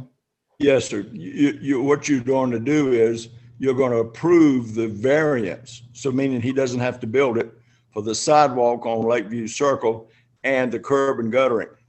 But you're not going to give a variance or approve a variance for the multi-use path requirement, which would be on Sam Newell Road. So I'll approve the variance for Sam Newell Road. No, sir. The variance means he's asking not to have to build anything by having a variance on everything. So what he's saying tonight is because of time constraints, he will agree to build the multi-use path on Sam Newell Road. So you're not going to approve a variance for that. What you're going to approve the variance for are the curb and gutter requirements for his subdivision and also for that portion of the sidewalk on Lakeview. Am I correct, Mr. Fiorenza? That's correct. Okay. All right, so make a motion to approve the variance for the Sam Newell curb and gutter on Sam Newell Road. And that you don't have to do the sidewalks. Is that part of that too, Charlie? On the sidewalk on Lakeview Circle. All right. That's what Charlie said is what I said. This is a little complex. Okay, do we have a second to Mr. Whitley's motion? Second. Have a Mayor, second. just restate that. I think we should restate that because part of that motion needs to be that we would build the side path along Sam Newell Road. No, what he's asking for is a variance so that he doesn't have to build it. So if we don't give him that variance, then he's got to put in the multi-use path on Sam Newell Road. Okay. All right, we have a motion from Commissioner Whitley, a second from Commissioner McCool. Is there any more discussion? Again, I initially was in favor of having all the sidewalks and things built, but I think in the spirit of compromise and seeing as over 12 acres have been donated to the town, that this is a compromise that we can make. Commissioner Bland, how do you vote? I'm opposed. You're opposed, okay. Commissioner Urban? Yeah, without sidewalks on Lakeview, I'm opposed as well. Nay. Okay. Commissioner Whitley? Yes. Mayor Pro Tem Garner? Yes, okay. Commissioner McCool? Yes. And I vote yes as well, so that passes. Oh, I'm sorry. Oh, Commissioner Miller. Commissioner Miller? Yes. That passes 5 to 2, I think. Is that right? That's right. With Commissioners Bland and Urban in opposition. Thank you. Thank you, Mr. Fiorenza. Hopefully that helps you out. Yeah, thank you, everybody. We'll move on to item 10, consent agenda. I make a motion we approve consent agenda A through E5. Second. Motion from Commissioner Whitley, a second from Commissioner Miller. We'll take a roll call vote. Commissioner Bland? Yes. Commissioner Urban? Yes. Mr. Whitley? Yes. Mayor Pro Tem Garner? She indicates yes. Commissioner McCool? Yes. Commissioner Miller? Yes. I vote yes as well, so that passes unanimously. Thank you. We'll go on to item 11, unfinished business. 11A, consider grant application for electric vehicle charging stations. CJ O'Neill. Thank you, Mayor. Yeah, I apologize. Life had a family emergency, so he couldn't be here tonight. So what we're here to talk about, I guess to talk about again, is the EV charger that staff is proposing. The North Carolina Department of Environmental Quality is accepting applications for a grant to install level 2 electric chargers. And that's part of the VW settlement. There are very few EV chargers in the area, and I'll get through that in a second. This grant is awarded on a first come, first served basis. So if we do want to pursue it, time is kind of the essence. The cost for this is, and Jay, give me a second. I'll go through the presentation in a second. Sorry. No, it's fine.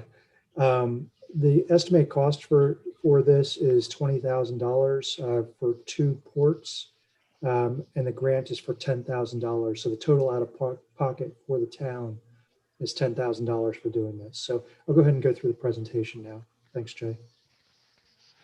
So on the next slide, you'll see how the amount of electric vehicles, EVs, have increased over the past several years, a fairly substantial increase year over year, both statewide in Mecklenburg County and in Union County.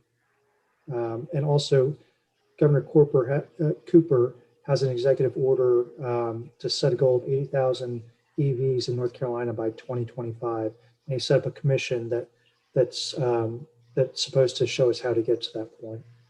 Next, please. This is the EV outlook from Bloomberg. As you can see, we're down at 2021 at maybe 30,000 EVs statewide. With the projection, mid-span projection is to have around 250,000 by the year 2030. Next. So what they did is that commission surveyed 1,000 people in North Carolina to see where they thought it made sense to have EV chargers. And you can see there's a high concentration around Raleigh, going down kind of that 85 corridor and then into Charlotte and in Matthews. Next. That's the current locations of EV chargers in North Carolina, and you can see it kind of follows a lot of those same places that the consumers want them. Okay, next. However, in Matthews, we really only have 12 ports within 5 miles of the center of Matthews, and that's at 9 stations. Next. And then within 1 mile of downtown Matthews, we only have 1. And that's actually located at CPCC, which is not very easy to access. Next. So what we did is Life talked to several of the other municipalities who had EV chargers to find out their usage rates.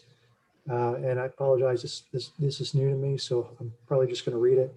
But this is the number of charges over, let's see, over a year in Monroe's chargers. And I looked up, and Monroe only has 2 chargers, and they're both at private businesses. They are open to the public, but actually, I'm sorry, one is in a parking deck and one is at a business. So the locations are not the best. 2019 is 405, and that's probably a baseline. 2020 we think would have been much higher had it not been for COVID. Okay, next. This is the rate for Shelby, North Carolina. I don't know how many chargers they have, but you can see a fairly decent trend until you hit, again, the 2020 mark, an increasing rate of the usage of those chargers. Okay, Jay? Cornelius didn't really have any chargers or any data, but they said every time they looked, somebody's parked there charging. We didn't get a response for Concord or Harrisburg. Okay, next. So we talked about that. What we are looking for is a rebate for putting in two ports for a level 2 EV charger. Next. Next.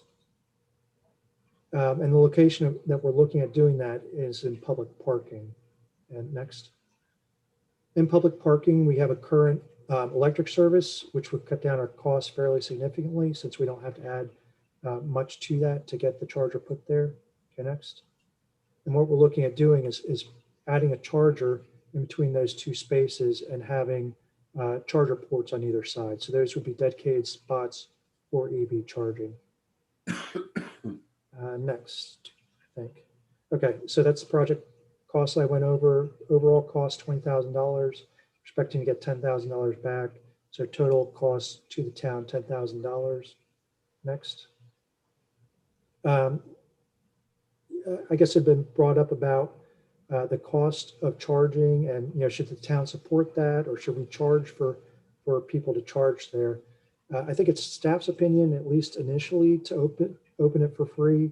The cost is fairly negligible. It's 40 cents an hour to charge, but we feel that it would bring more business to the Matthews area, would show that we are thinking about carbon footprint and all the rest of the sustainability goals that we have. And then maybe in the future, if those costs go up, or if the board decides at that point that it makes sense to charge for it, we can do that. Next. Okay. So our recommendation is to approve the manager to submit the application for the grant. And, we don't have to make a decision on whether we charge for it now or not. I think all we have to do right now is decide whether we want to pursue the grant or not. That's where we are. Thank you. Do you have any questions, Commissioner Whitley? Hey, Jay, how soon we need to file for the grant if we decide we want to do that? So again, it is on a first come, first served basis. It's a fairly limited amount of money. I think it's like $250,000 for the state. So we're expecting that will go fairly quickly. I don't have an exact time, but I would say, if not this meeting, then the next meeting or two. All right, so my second question. Now, the one that we got now, is that nothing we're gonna approve or cannot get back in operation, or we not gonna spend no more money on it? So that one was not built by us. That was built by a private entity. They put it in at no charge to us, but they based it on a 3G phone system. And once the networks for 3G went down, they had no way of collecting the data from that and to charge for it. We've been sending notifications. I think Charlie sent a registered letter to them. They did receive it. We said basically get it fixed or get it out of there. As far as I know, we haven't received a response. Is that correct, Charlie? I have not received a response, but their time is up today. Okay. And I think Commissioner Miller may have said that he had some talk with them at the last meeting. I did. They said that they would have a new contract and remedy for the situation within the next 30 to 60 days. You believe that? I'm sorry. Go ahead. Jeff, you believe that? May I point out that the existing contract says if they are not performing, then we give them 30-day notice to cure. If they fail to cure, then we could terminate the contract. In essence, their failure to cure is the termination of the contract. And I have received no response. Set a timer on that for 21 to 30 days and terminate the contract then, because we've had promises for a long time. Well, what I'm saying is they already had 30 days to cure and have failed to do so. So it's a moot point. Well, it's going to be up to the board if it's a moot point or not, or if there's going to be leniency. But the 30-day time period has expired and they've not responded at all. Well, I've been in communication with them. Maybe I didn't. Well, Jeff, I'm sorry, Commissioner Miller, but that's not an official communication from them to the town. I'm the only one fighting for it. No, we'd love to see that in place. So I have a comment from Mayor Pro Tem Garner, and then I'm going to share some of my comments. She said, general comment, we need to start asking developers to include EV chargers. And she says, we made a lot of suggestions to Life. Did he follow up on any of those, like partnering with Duke Energy, for instance? So I know part of that, Lori was going to reach out to Tesla about partnering with them. She had informed me that she had done so. And I'm sorry, Lori, I forgot what you said after that. Sure. So I have actually attempted to contact Tesla and Arrival, but have not yet heard back from either. So my personal opinion is the same as it was last time. I go back to the presentation that CJ just made. We had like 405 chargers, I think, in Monroe in 2019 on 2 chargers. So that's less than 1 per day. Doesn't appear to be being used all that much. And I, for the life of me, don't know why we should spend taxpayer money to subsidize an industry. If people have electric cars and they want to charge them, they should go to a place that sells electric energy and charge their cars. I don't think the town should be ponying up taxpayer money for that. Nobody sets out, gallon jugs of gasoline for me to pour in my truck because Matthews is a nice place and they want me to make sure I have plenty of gas. So I don't know why we would pay for this. It seems like we're just subsidizing an industry that we should let capitalism take effect and let them build their own electric stations if they want to, but I don't think we should pay for it. Mr. Glenn. Well, I understand that that's one argument, but the other side of the thing is we want to set an example, I think, for like reducing our carbon footprint by clean energy, encouraging those type things. And I think it's just a matter of as more and more people start, and I don't think there's any question.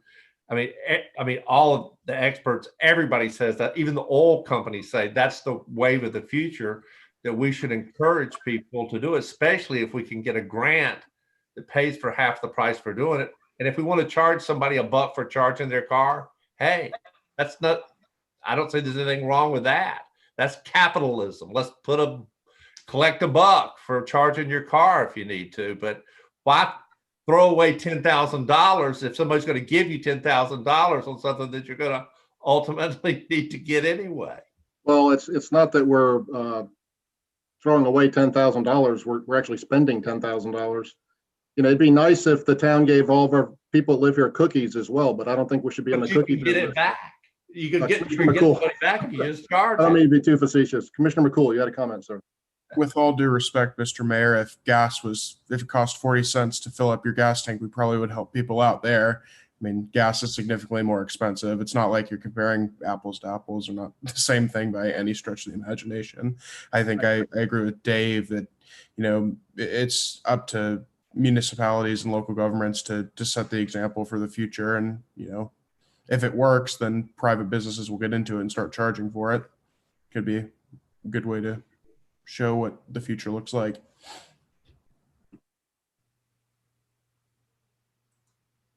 Okay, Commissioner Urban.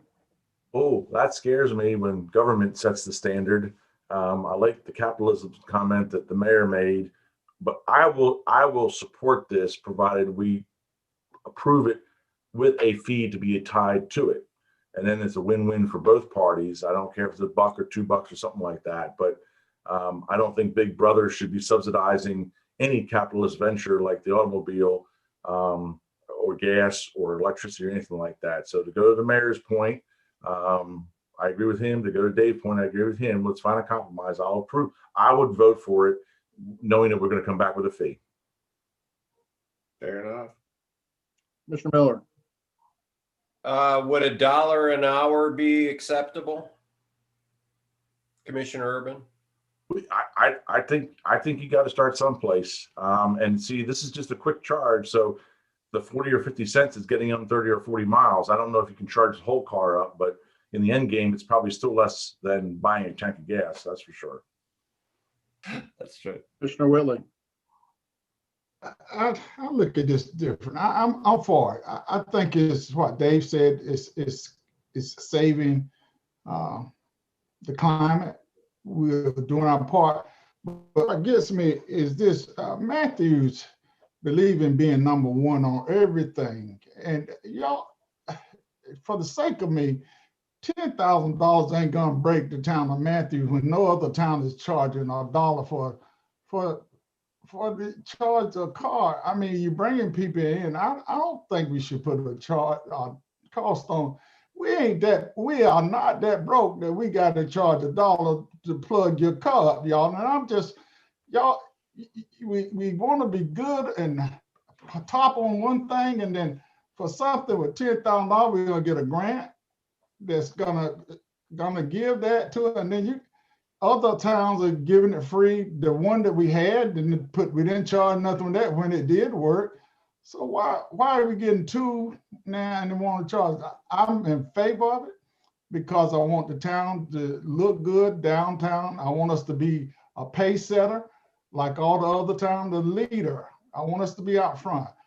Not saying we that stingy cheap that we got to charge somebody to plug up on the electric car. It's the time of the future, and that's my 2 cents for tonight. And it's getting late.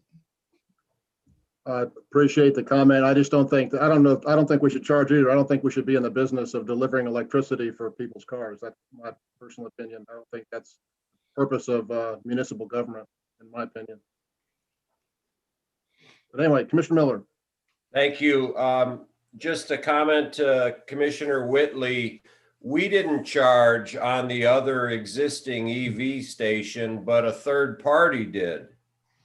It was never free. It was free to the town, but there was a third party charging the EV owners. I don't know what they charged, but apparently not enough. And so therefore they didn't maintain it and they wanted to get out of the business.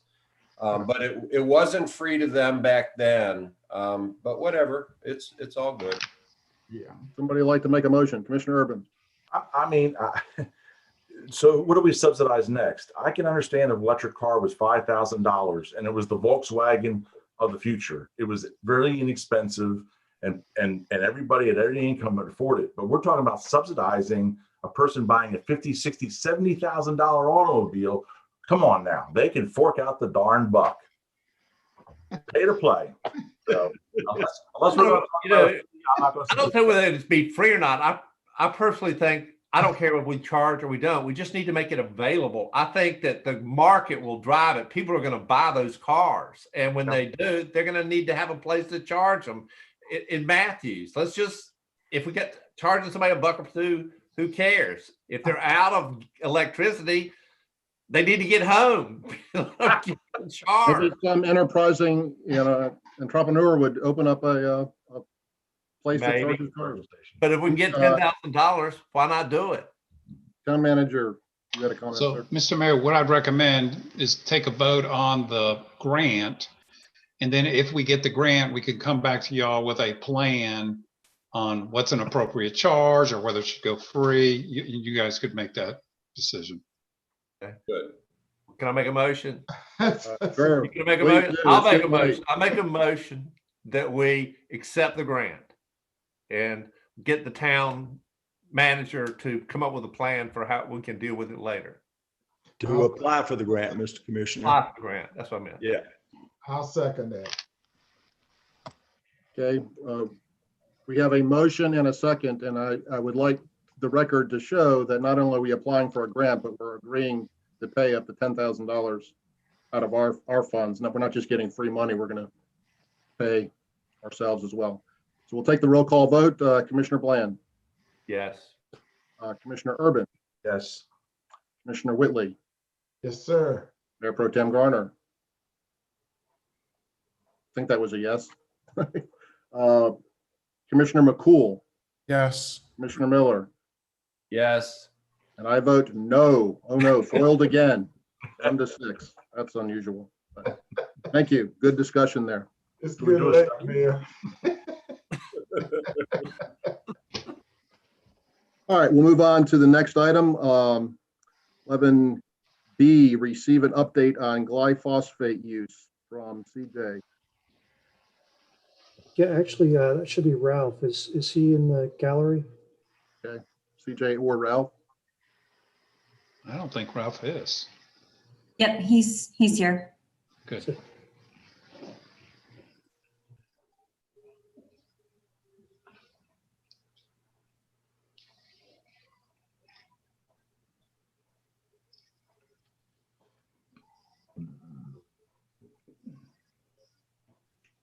Can you hear me? Yes, sir. Yes. Good evening. Okay, I'm gonna probably go through this kind of quickly, being that it's so late. Thank you for having me, by the way, and it's I guess it's later than I imagined. I give you all a lot of credit for what you do, and I do appreciate your service to the town. Thank you. So I'm coming before you just to read off of a memo that we created. We just recently got a $5,000 grant from a nonprofit group called Non-Toxic Neighborhoods, and then a matching fund from Harris Teeter for another $5,000. With the stipulation that we do not use any product that has glyphosate in it, that may be more familiar with the term Roundup. And I've used it quite extensively, and it's made me look good over the years because I've been able to eliminate many weeds.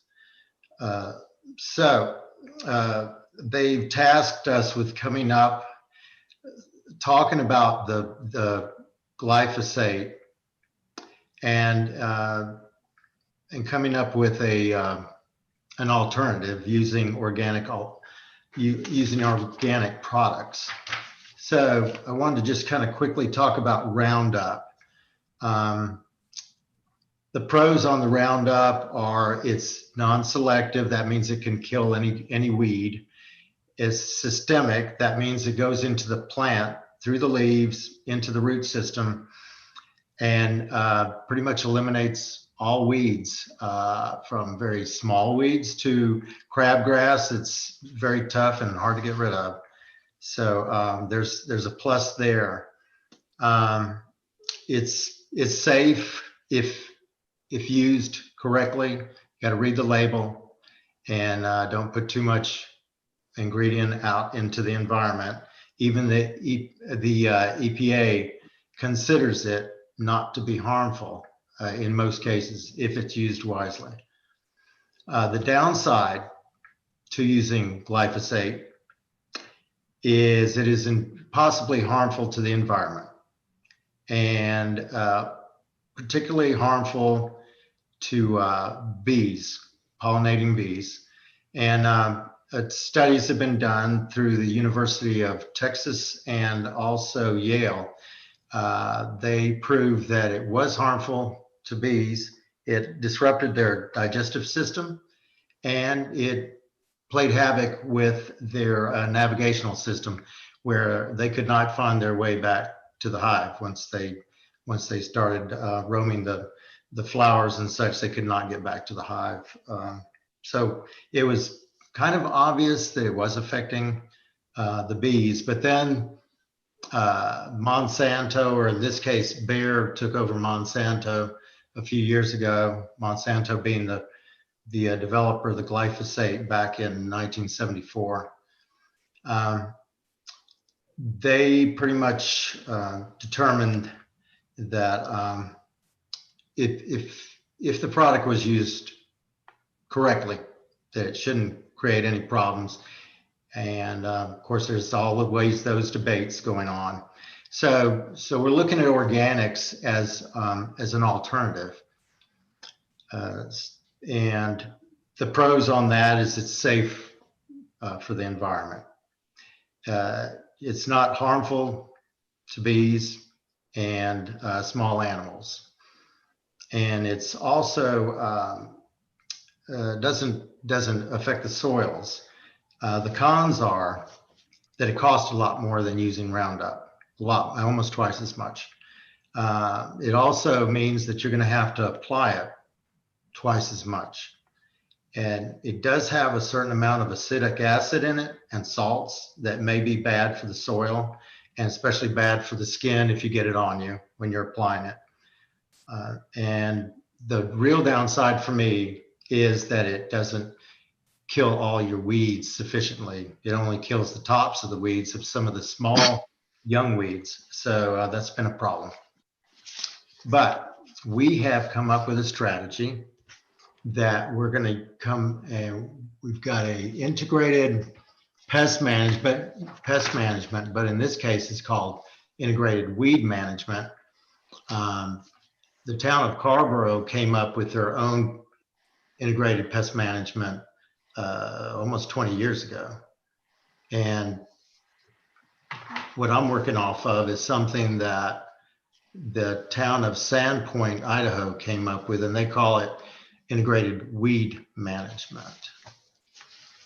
And that, if I can find my notes correctly. Thank you, Ralph. I do have a comment from Mayor Pro Tem Garner I'd like to read, and then I think others are going to weigh in as well, but let me read this. I have to go to another screen here. Thank you, by the way, for reminding me that it's pronounced glyphosate and not glyphosate. Renee said, I understand the apprehension of change and that familiarity is comforting in the summary of the use of glyphosate. There's no mention of the lawsuit settled last year where Bayer, the maker of Roundup brand of glyphosate, who paid more than $10 billion to resolve cancer lawsuits over the herbicide. Data may be inconclusive, but where environmental safety and wellness is concerned, I would prefer to err on the side of caution. While mentioning the use of this chemical in the EU, a footnote should be added that the product is only allowable until 2022, when the assessment group of glyphosate, a multinational governmental panel, will determine the safety of the product. When you talked to the county, what sort of training did they have for staff?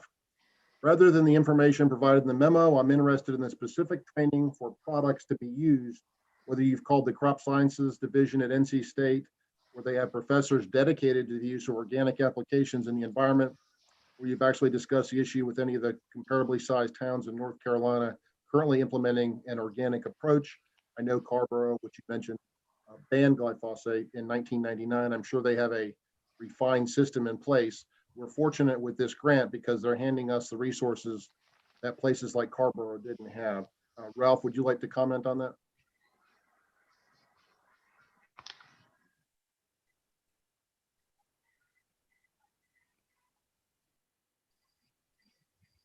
Ralph, if you're speaking, you're muted.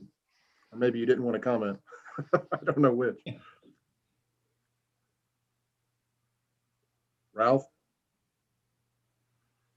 Mayor, if I can maybe step in a little bit. So what Sure, we're go doing ahead. right now is, we're still in the investigative portion of this.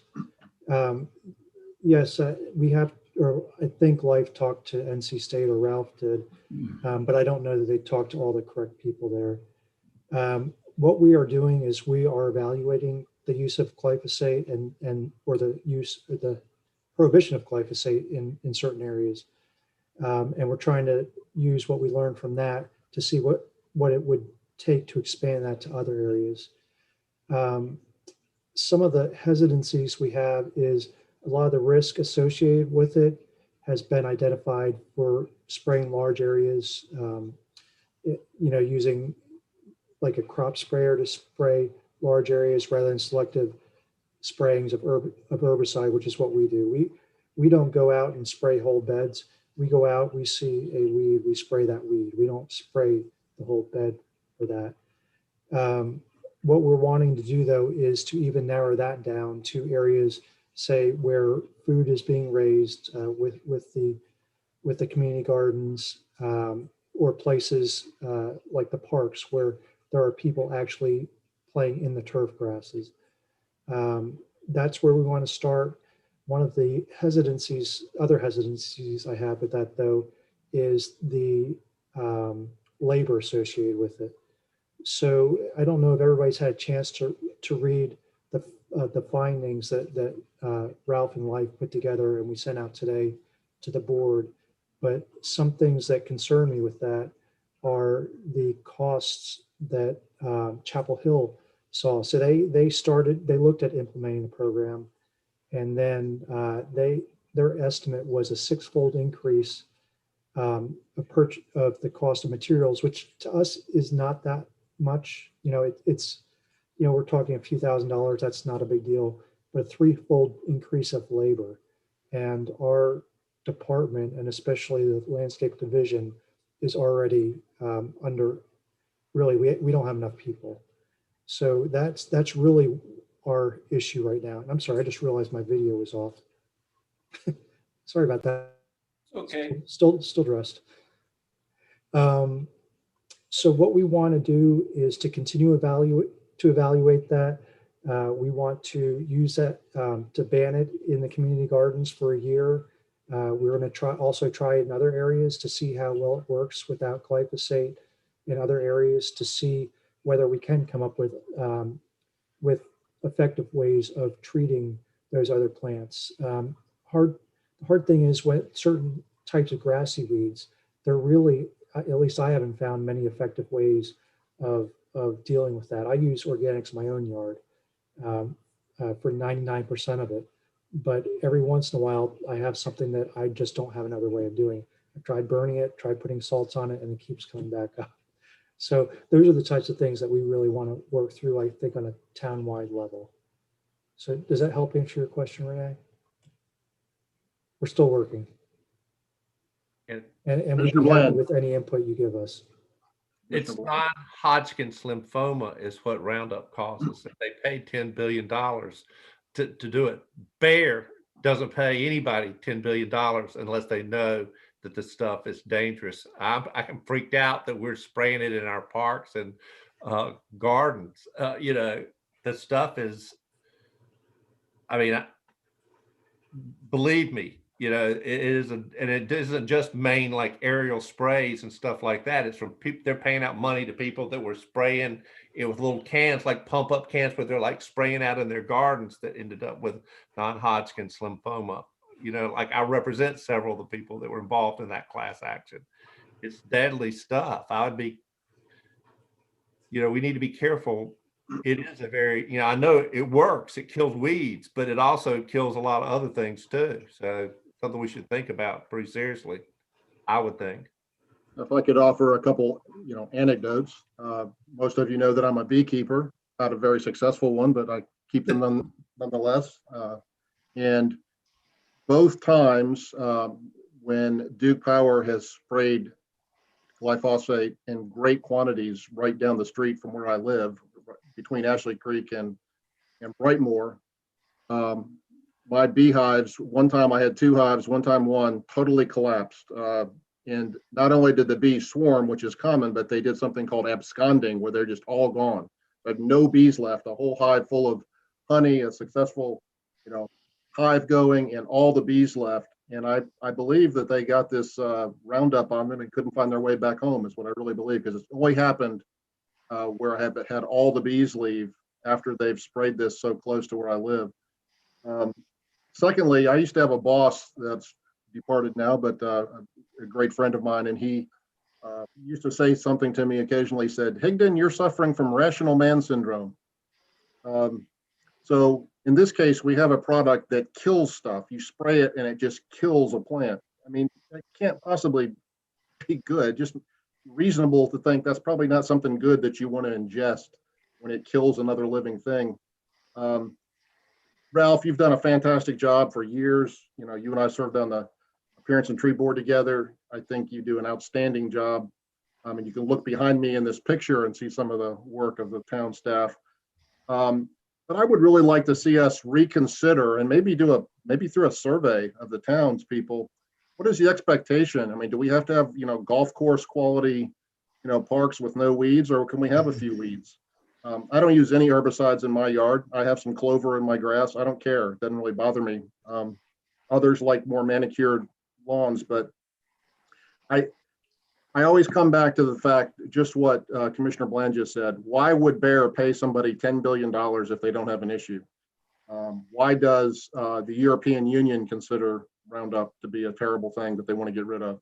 There's too many questions like that. And I know, Ralph, I'm aware that you guys use very little of it. You use, you know, a few gallons per year or whatever. But if we can use something else, and even if it costs a little more, why take the chance? It kind of reminds me, CJ, of what was the stuff that was in the asphalt that we banned, or Susan? There was some kind of chemical that was. By the pHs we Coal banned. tar. Yeah. Polyacrylic. So we banned that immediately, because why take a chance? I mean, why? That's my opinion on it. I just. Mayor, I mean, we haven't heard from everybody on the board. My suggestion would be we go forward with the two community gardens. Yeah. And between now and the budget, we develop a plan, because I do know for a fact landscaping is busy, and every time we build something, and it's just like that 8.5 acres that gentleman is offering. I believe it goes, my mind is like, are they going to expect to be maintained? Can we just say it's a green, you know, it's just a green area and we don't touch it? It's a meadow. Right, but that does have real impacts to a division that's working very hard. And I would say, to be fair, now if you guys say no, we're going to do it tomorrow, that's the right of the board, but I would ask to give us several months to put together a little more research, a little more of a definitive plan, so that you all can consider it at the budget time, which will be May 1st. You'll get the first budget. But we are accepting this grant, correct? Yes, and I would like to follow the stipulations that are in that grant. I don't have a problem with that. You know, I talked about that integrated weed management. That's what I would practice over at the community gardens, and I would practice it over at Purser Halsey Park, where the new dog park is going to be installed. I think those are sensitive areas, and we would start there using organics. And we are already in the process of buying pre-emergents so that I can put them on the large bed areas around town, and I can eliminate a lot of the Roundup that we're putting out there. So I'm all for reducing the amount of Roundup. I just want it to evolve over a period of time. And so that maybe in, let's see, by the end of this next year, we've reduced it by 50%. And maybe the next year we've reduced it even more. So it's not I don't want to just turn off the light switch on this thing. I want to just ease out of it and assess those areas that we are using the organics on. Well, Ralph, you're held in very high esteem in this town, and we take your word seriously. And so, being reasonable, there's two sides of that coin. So if you come back and say, look, this organic stuff really sucks, it doesn't work at all, and it's taken us 8 times more labor to get the same result, then we have to be more reasonable. But let's at least try it, see what happens, and let you come back and tell us what the results were. No, it's very exciting to get an opportunity like this, and we've got the staff, people on staff that can carry it out and monitor it and just make a go of it, and we'll spread that success out over the next year or two. Do more and more of our properties. Maybe at some point, all the parks, for instance, we'd only use organics. Sounds great. So that would be the goal. Thank you, Ralph. Are there any other comments or questions for Ralph or staff? And thank you, Ralph. And thank you, guys. Thank you very much. We really appreciate you. Thank you. Let's move on to 12 new business. A, consider request for funding for Crestdale Heritage Trail signage. Mr. King. Yes, thank you, Mayor, Town Board. We are getting very close to tying a bow on the Heritage Trail project. Construction of the actual trail, the asphalt, has been complete for a couple of months now, but there are some remaining tasks. Installation of the rapid rectangular flashing beacon, the crosswalk across John Street, and also wayfinding and interpretive signage. Tonight, staff is requesting $40,000 to fund the interpretive signage and wayfinding signage that will be installed. Now, effectively, the $40,000 will be used for signage, but there were a number of tasks that were added to the project that consumed the dollars that were going to be originally intended for the signage. The flashing beacon is an example. NCDOT originally asked us to install a pedestrian island, but that changed to the flashing beacon, and certainly impacted our budget.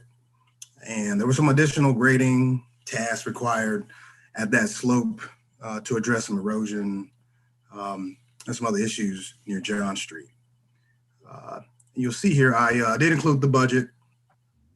And you'll see I'll say we did a pretty good job of, getting the best bang for our buck. We did receive a lot of funding from CDBG, and we did also receive funding from the Z. Smith Reynolds Foundation to assist us with this. And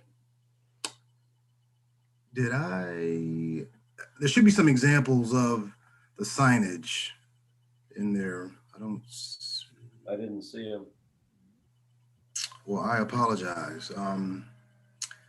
Especially there was one that had Commissioner Whitley on there. That's one of the signs is going to go near the church. Well, I will definitely email that out to everyone after this meeting.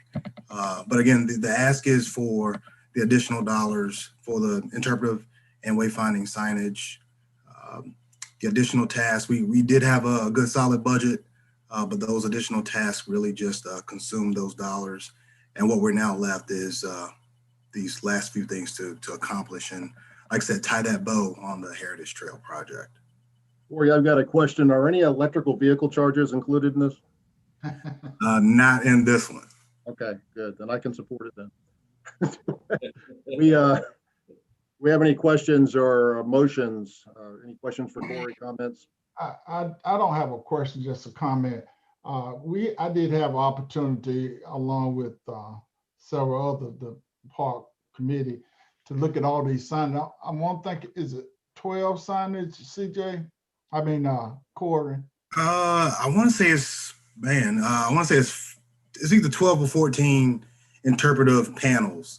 Yeah. And then it's a host of other wayfinding, directional signs, just pointing people, identifying the parking lots and such. Yeah, and it starts at the town hall and it talks about the town hall and ends up down to John Street. I think that's down through that area of Greenway.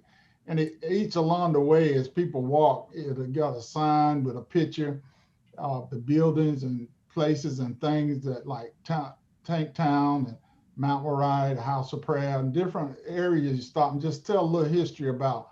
I think it's really good. I know Pastor Chuck and I had the opportunity to see it, and but it's to see how many people now walk from town hall now by my church going down and around. I'll say it's improved traffic down there. Bikers, walkers, running. And I got opportunity to talk to a whole lot of, and they are really enjoying the walk, and especially the wideness of coming up Crestdale where they can ride the bikes. And Ralph and Brenda Marcel, they use it all the time, and I see them. They're good walkers and have opportunity. So yeah, I'll make. Do we need a motion or just give approval that they transfer to 40,000? We need a motion. We need a motion. I'll make a motion that we approve the town to get $40,000 from the current tourism fund to use install Purcell Park and signage of Matthews Mint Hill Road. Second. We have a motion from Commissioner Whitley, a second from Commissioner Bland. We'll take a roll call vote. Commissioner Bland? Yes. Commissioner Urban? Yes. Commissioner Whitley? Yes. Mayor Pro Tem Garner? She thumbs up, yes. Commissioner McCool? Yes. Commissioner Miller? Yes. And I vote yes as well, so that passes unanimously. I think that's really great to be able to acknowledge some of the important history in that part of our town. Mr. Mayor, there's a second motion that needs to be made on that, I believe, to approve the budget amendment. Yes, we need to include the budget amendment. So I thought we included it all in one, but would somebody like to make a motion to include a budget amendment to appropriate 40,000? I'll make that motion that we include the amendment to $40,000. Is that the correct verbiage, Charles? You're on mute, sir. Unmute yourself, Charlie. Can't hear you.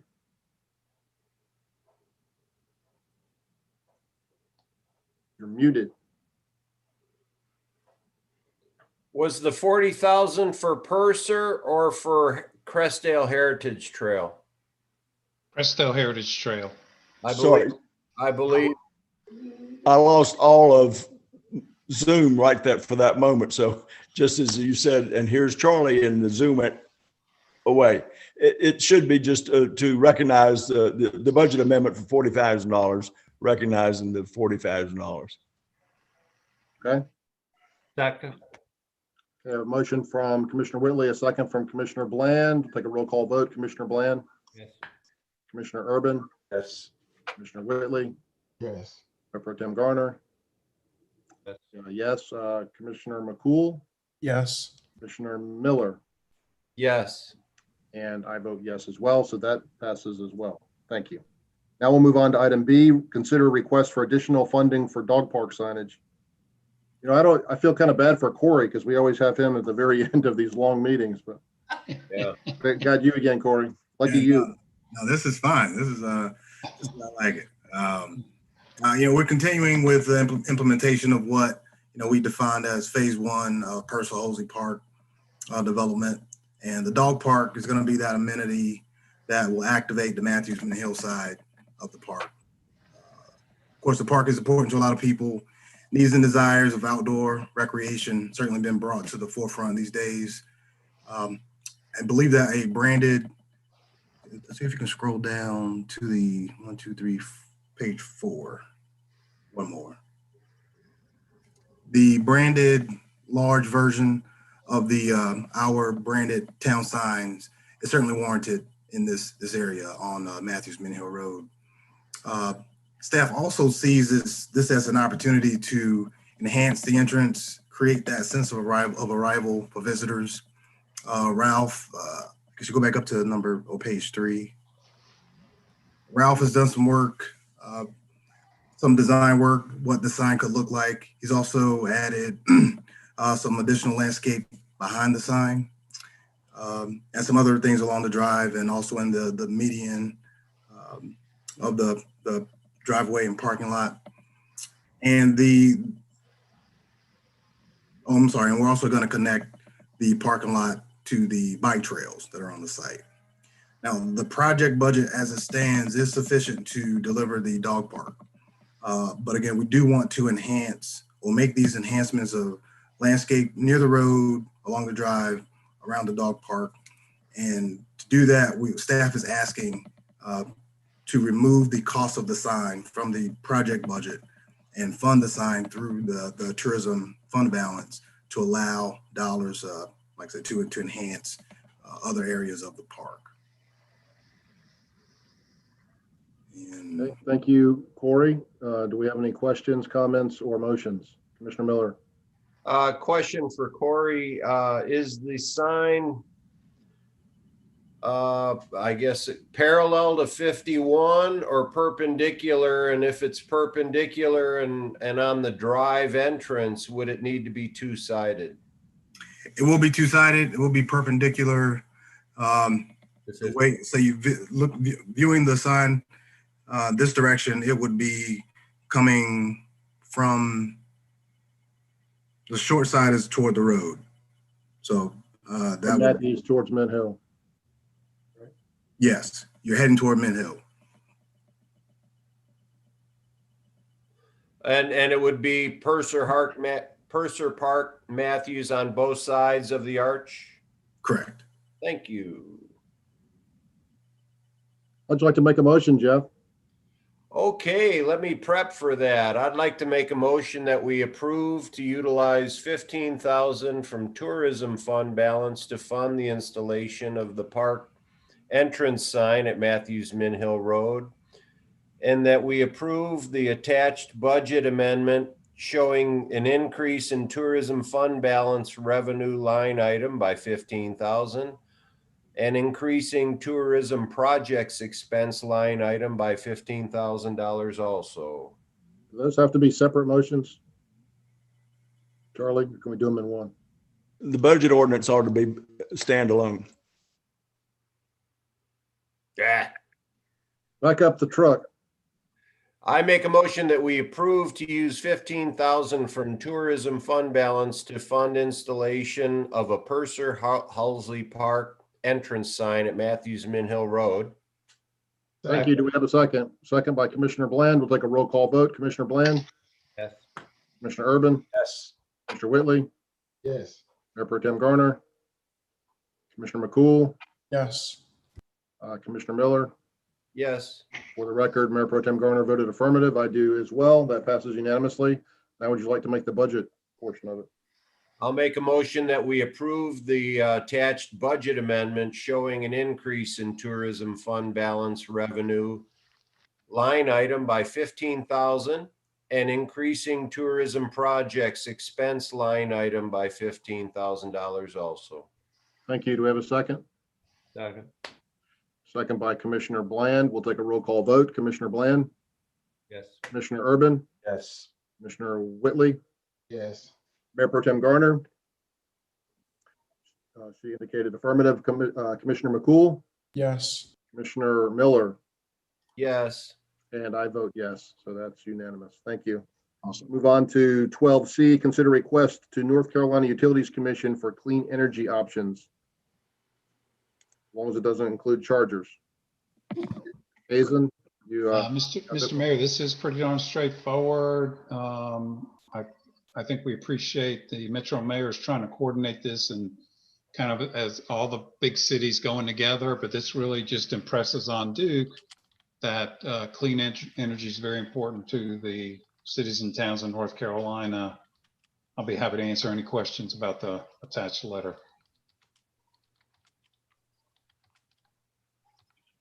If I could just add a comment, I get requested on a somewhat regular basis to sign these types of letters.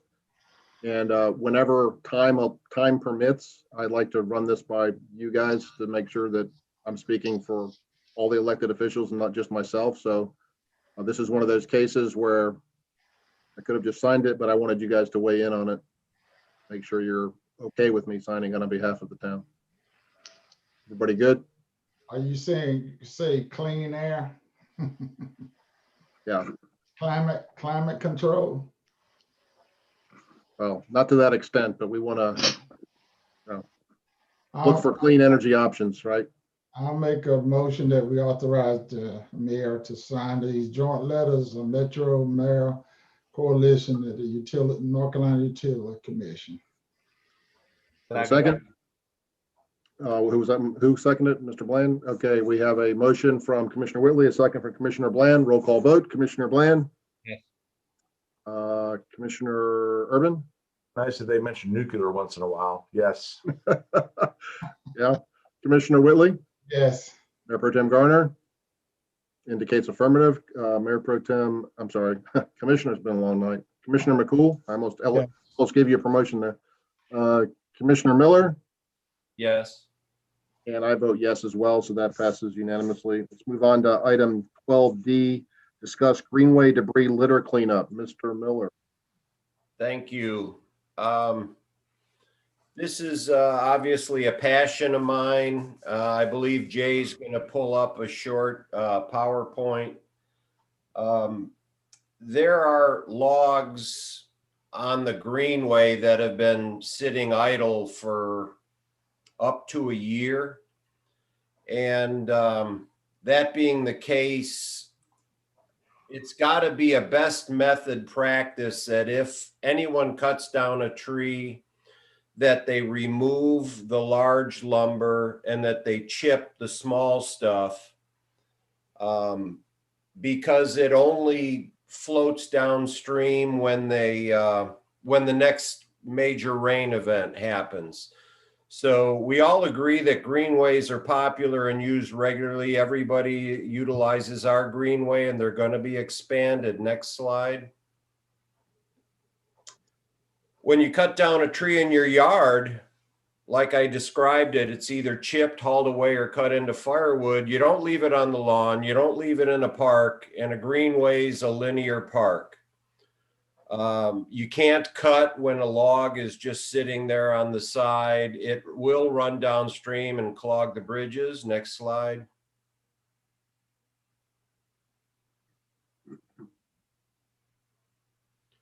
These logs here have been stacked there for about a year, right in front of one of the ART sewer line projects. Next slide.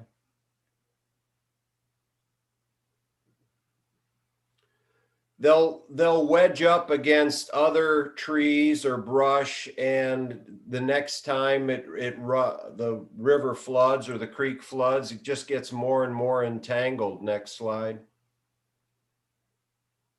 Another sewer ART project. This is the Yellow Submarine. There's a stump or two stumps behind it, directly behind it, that you can barely see, where a tree broke in half and it was cut up and removed from the greenway proper, but shoved to the side. And again, no longer can you cut the grass. It's unsightly. It's next to public art in a park. Next slide. This is a partial tree with a root system up towards the middle lower half of the photo, right up against the bridge. That bridge was recently unclogged by a backhoe, or something a little bit bigger than a backhoe. And it took a lot of man hours and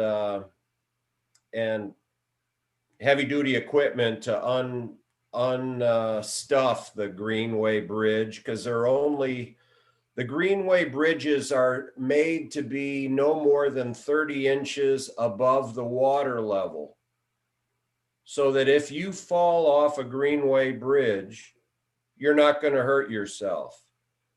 Years ago, they talked about having hand railings and things like that, but those just become dream catchers and colanders for every leaf, stick, twig, and log that's going to float down. So it's the more that gets wedged under a bridge, the more resistance and flooding that will happen. Next slide. Again, here we have a couple fence posts and maybe yesterday's plaque saying, you know, red oak here, number 7. And it just lays by the side. And my feeling is that neighbors are more than willing to collect this and create piles if we can come through 2 or 3 times a year and load it on a trailer and take it away. Next slide. Here's a neatly piled brush pile, so to speak, piled there by neighbors. And again, we need to collect it from time to time. Next slide. So in this greenway cleanup, I'm proposing it would be 2 to 3 times a year, picking up logs and litter, clearing the bridges of any accumulated debris. All we would need would be a trailer pulled by a gator or a small pickup, and then we would find a collection area, and a chipper could be rented or donated to the town for X amount of hours. The debris could be chipped and used for landscaping on the greenway or for filling in sunken areas. You know, thinking out loud, it would be, well, it's the county's greenway. They should do it at least once a year. The town could do it once a year. And then we've already had a church do it once in the past. So one time via nonprofit or volunteers would be very, very helpful. And that's all I have. What do y'all think? Yeah, well, Jeff and I both, and I'm not sure, but I think a couple others live in close proximity to the Greenway, but Jeff and I live directly on it, and I can attest that I've had entire trees come down the creek and knock my fence over, totally wipe it out, destroy it. So, and I can also attest that I've seen stuff in my backyard, and then weeks or months later, I'm over at Jeff's house and I see the same debris in his yard. So it just keeps moving downstream. So it does. Setting stuff directly beside a creek that regularly floods and expecting it to stay put is not probably going to happen. The only comment I had, Jeff, is I think I don't want to speak for Corey or CJ or whoever, but I think that town staff is probably pretty busy. So I would like to see this more on a volunteer effort than maybe with some town oversight, but I don't know. What do others think? I think it's a good idea, Jeff. You're right on it, but my only thing is concerned with the manpower and where will we get designate that come and cost wise. I know the volunteer is probably pretty good, but to get the county to be a part and the city to be a part, I think that's where you'll have your problem, but it needs to be unclogged and just keep that debris from going downstream. Corey, do you have a comment? Yeah, part of it is just going to be just really staying on the county. Jeff, you and I, we've talked about this.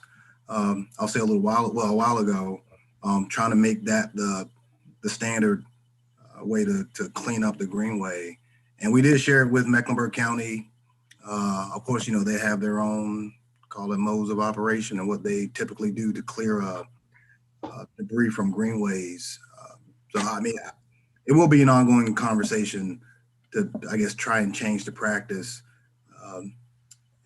Otherwise, again, it's working with CJ and what, be honest, it's Terry, he's the one out there on the greenway twice a week and figuring out what we can do town staff wise, to make it happen. But yeah, what you just described, I mean, it's logical. If you don't clean it, it's just going to go back into the creek. So Renee made a comment, some of these are natural animal habitats and it would be unfortunate undue efforts by Hawk and other organizations. I don't disagree, except for those that are right up against the creek, because those aren't going to stay there very long. Commissioner McCool, did you have a comment? I just had a suggestion. Maybe we could do some sort of community event and invite townspeople to come out and clean the Greenway Day. It would be kind of fun. Have the commissioners go out there. It'd be a cool obviously when COVID's a little bit more under control, but just an idea. I know I've mentioned to some of you that I've participated on Earth Day with Hawk and other groups, and it is unbelievable. I know the town was involved in that because we had the vests and the garbage pickup stick things, but it's unbelievable. We filled a dump truck full of garbage up, just in a couple hours of picking up stuff along our roads and greenways. So there's certainly a lot out there. But what was impressive is we got 50 or 60 volunteers to help. So what do they say? Many hands make short work, right? So you get 50 or 60 people to walk down the greenway, you can do clean up a lot of stuff in one day in a few hours. Commissioner Bland, did you have a comment? I was just gonna say, I think the Rotary chips in on helping doing that a couple times a year. The Rotary Club in Matthews was doing it for a while. I don't know if they've given it up during this COVID stuff, but they were helping out, I know, in the past. Maybe get them involved. Commissioner Miller? Thank you. I have seen the Rotary in the past, one time years ago. Maybe they've done it without my knowledge since then. And we had a local church do a community day there as well. But Corey, I have a question. I see the golf cart go through, or the gator go through, the red one, once or twice a week, but what are they doing other than monitoring whether there's a sandbar at a bridge? What else do they do? And if I'm only talking about once a year and they're out twice a week, couldn't we come to a compromise? Yeah, when he's out there twice a week, a lot of it is emptying the trash cans. And he does pick up some of the small stuff. He trims limbs that are overhanging over the trail itself. But it is, sort of limited to what he can put on that gator. It'd be working with CJ and figuring out what, town staff could do if it is once a year. If that gator could pull a small trailer and have 2 to 4 people maybe walking alongside, most of everything that I took pictures of today could be picked up in one day and dropped at a convenient location to be determined where for small, does the town have a chipper? I don't think we do. Not anymore. Yeah.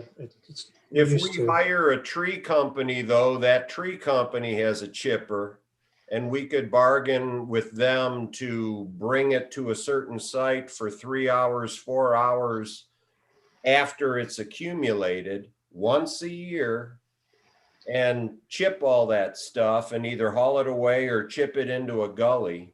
That's my suggestion anyway, for your consideration. Well, here's what I'd suggest is Corey, it is a county park. And the more we do, the more the county is going to let us do, right? And I do think we have higher standards than the county does as a community. They're maintaining whatever 50 miles, I don't know how many miles. But CJ, I guess we should put some numbers to it because, it's funny to talk about a stressed department. And then, Commissioner Miller's concerns are valid. There's no doubt about that. But can we figure out a way to do it, a community effort, and maybe it's X amount of dollars to rent a chipper twice a year. I don't know. And there's storage, there's just a lot of, I think, person hours to pull all this off that I think we just need to be aware of, figure it out, I guess.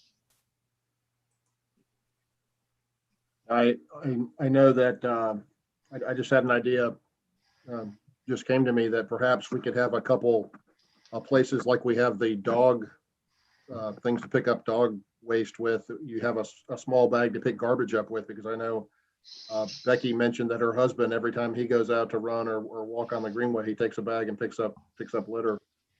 Maybe others would do that if they were readily available. They could grab a bag and pick stuff up and throw it in the garbage cans. But I see a lot of Gatorade bottles and things like that thrown out there as well. So all good points. I don't want to just leave this here. It's getting late. It is late, but let's continue to look if we can get something going, either as a volunteer effort or if the town could contribute, some staff members on a Saturday or something for 3 or 4 hours to help. I think it'd be a great project. And to Renee's point, we don't want to take down wildlife habitats that are far off the path, but stuff that's right along the creek is not going to stay put. It never does, because it floods with great regularity. Right. All right, thank you, Jeff. We appreciate that and that nice PowerPoint you put together. Be really quick on the mayor's report. It's very late. Several of us today, I know Commissioner Urban, Commissioner Whitley, and I were down at the Sallyport. Who knows what a Sallyport is? It's the side area of the police station. Apparently, I didn't know what that was, but asked my wife, and she said, I don't know. But that's where we met to have the civilian of the year, the civilian employee of the year, civilian volunteer, and the officer of the year presentation today. And I know, Renee, you participated, and I don't know if anybody else did virtually, but it was greatly appreciated, I think, by the police department. And just want to mention some names real quickly. John Willis, many of you know him, see him directing traffic and things. He was named the civilian volunteer of the year. I was kind of amazed. Chief Pennington said that he participated in like 800 different police events last year, which is incredible, as a volunteer. And then Amanda Bruner is one of our crime analysts. Been with the town since 2019. And I was talking to Hazen earlier, hearing fantastic reports from her, and she's been a real, done a lot of great things, helping the town with software integration and crime analysis. And then our policeman of the year was a familiar name. Don Warren was named our police officer of the year. And I almost continually see his name associated with good things. I know he did a lot of the haunted trail stuff years ago, and he's always stepped up to get additional training and things like that. So 3 really great people in our that are affiliated with the police department that were recognized today. And I wanted to recognize them again tonight publicly because we really appreciate them. And that's all I've got. We'll go on to the attorney's report. Charlie? Mr. Mayor, I was asked to discuss something briefly this evening with the board. Several cities here in the last week have decided to ask their local representatives for legislation to make electronic meetings permanent. Right now, the law allows electronic meetings, but only during COVID-19 and only at such time it's under a declaration of emergency by the governor or by the General Assembly.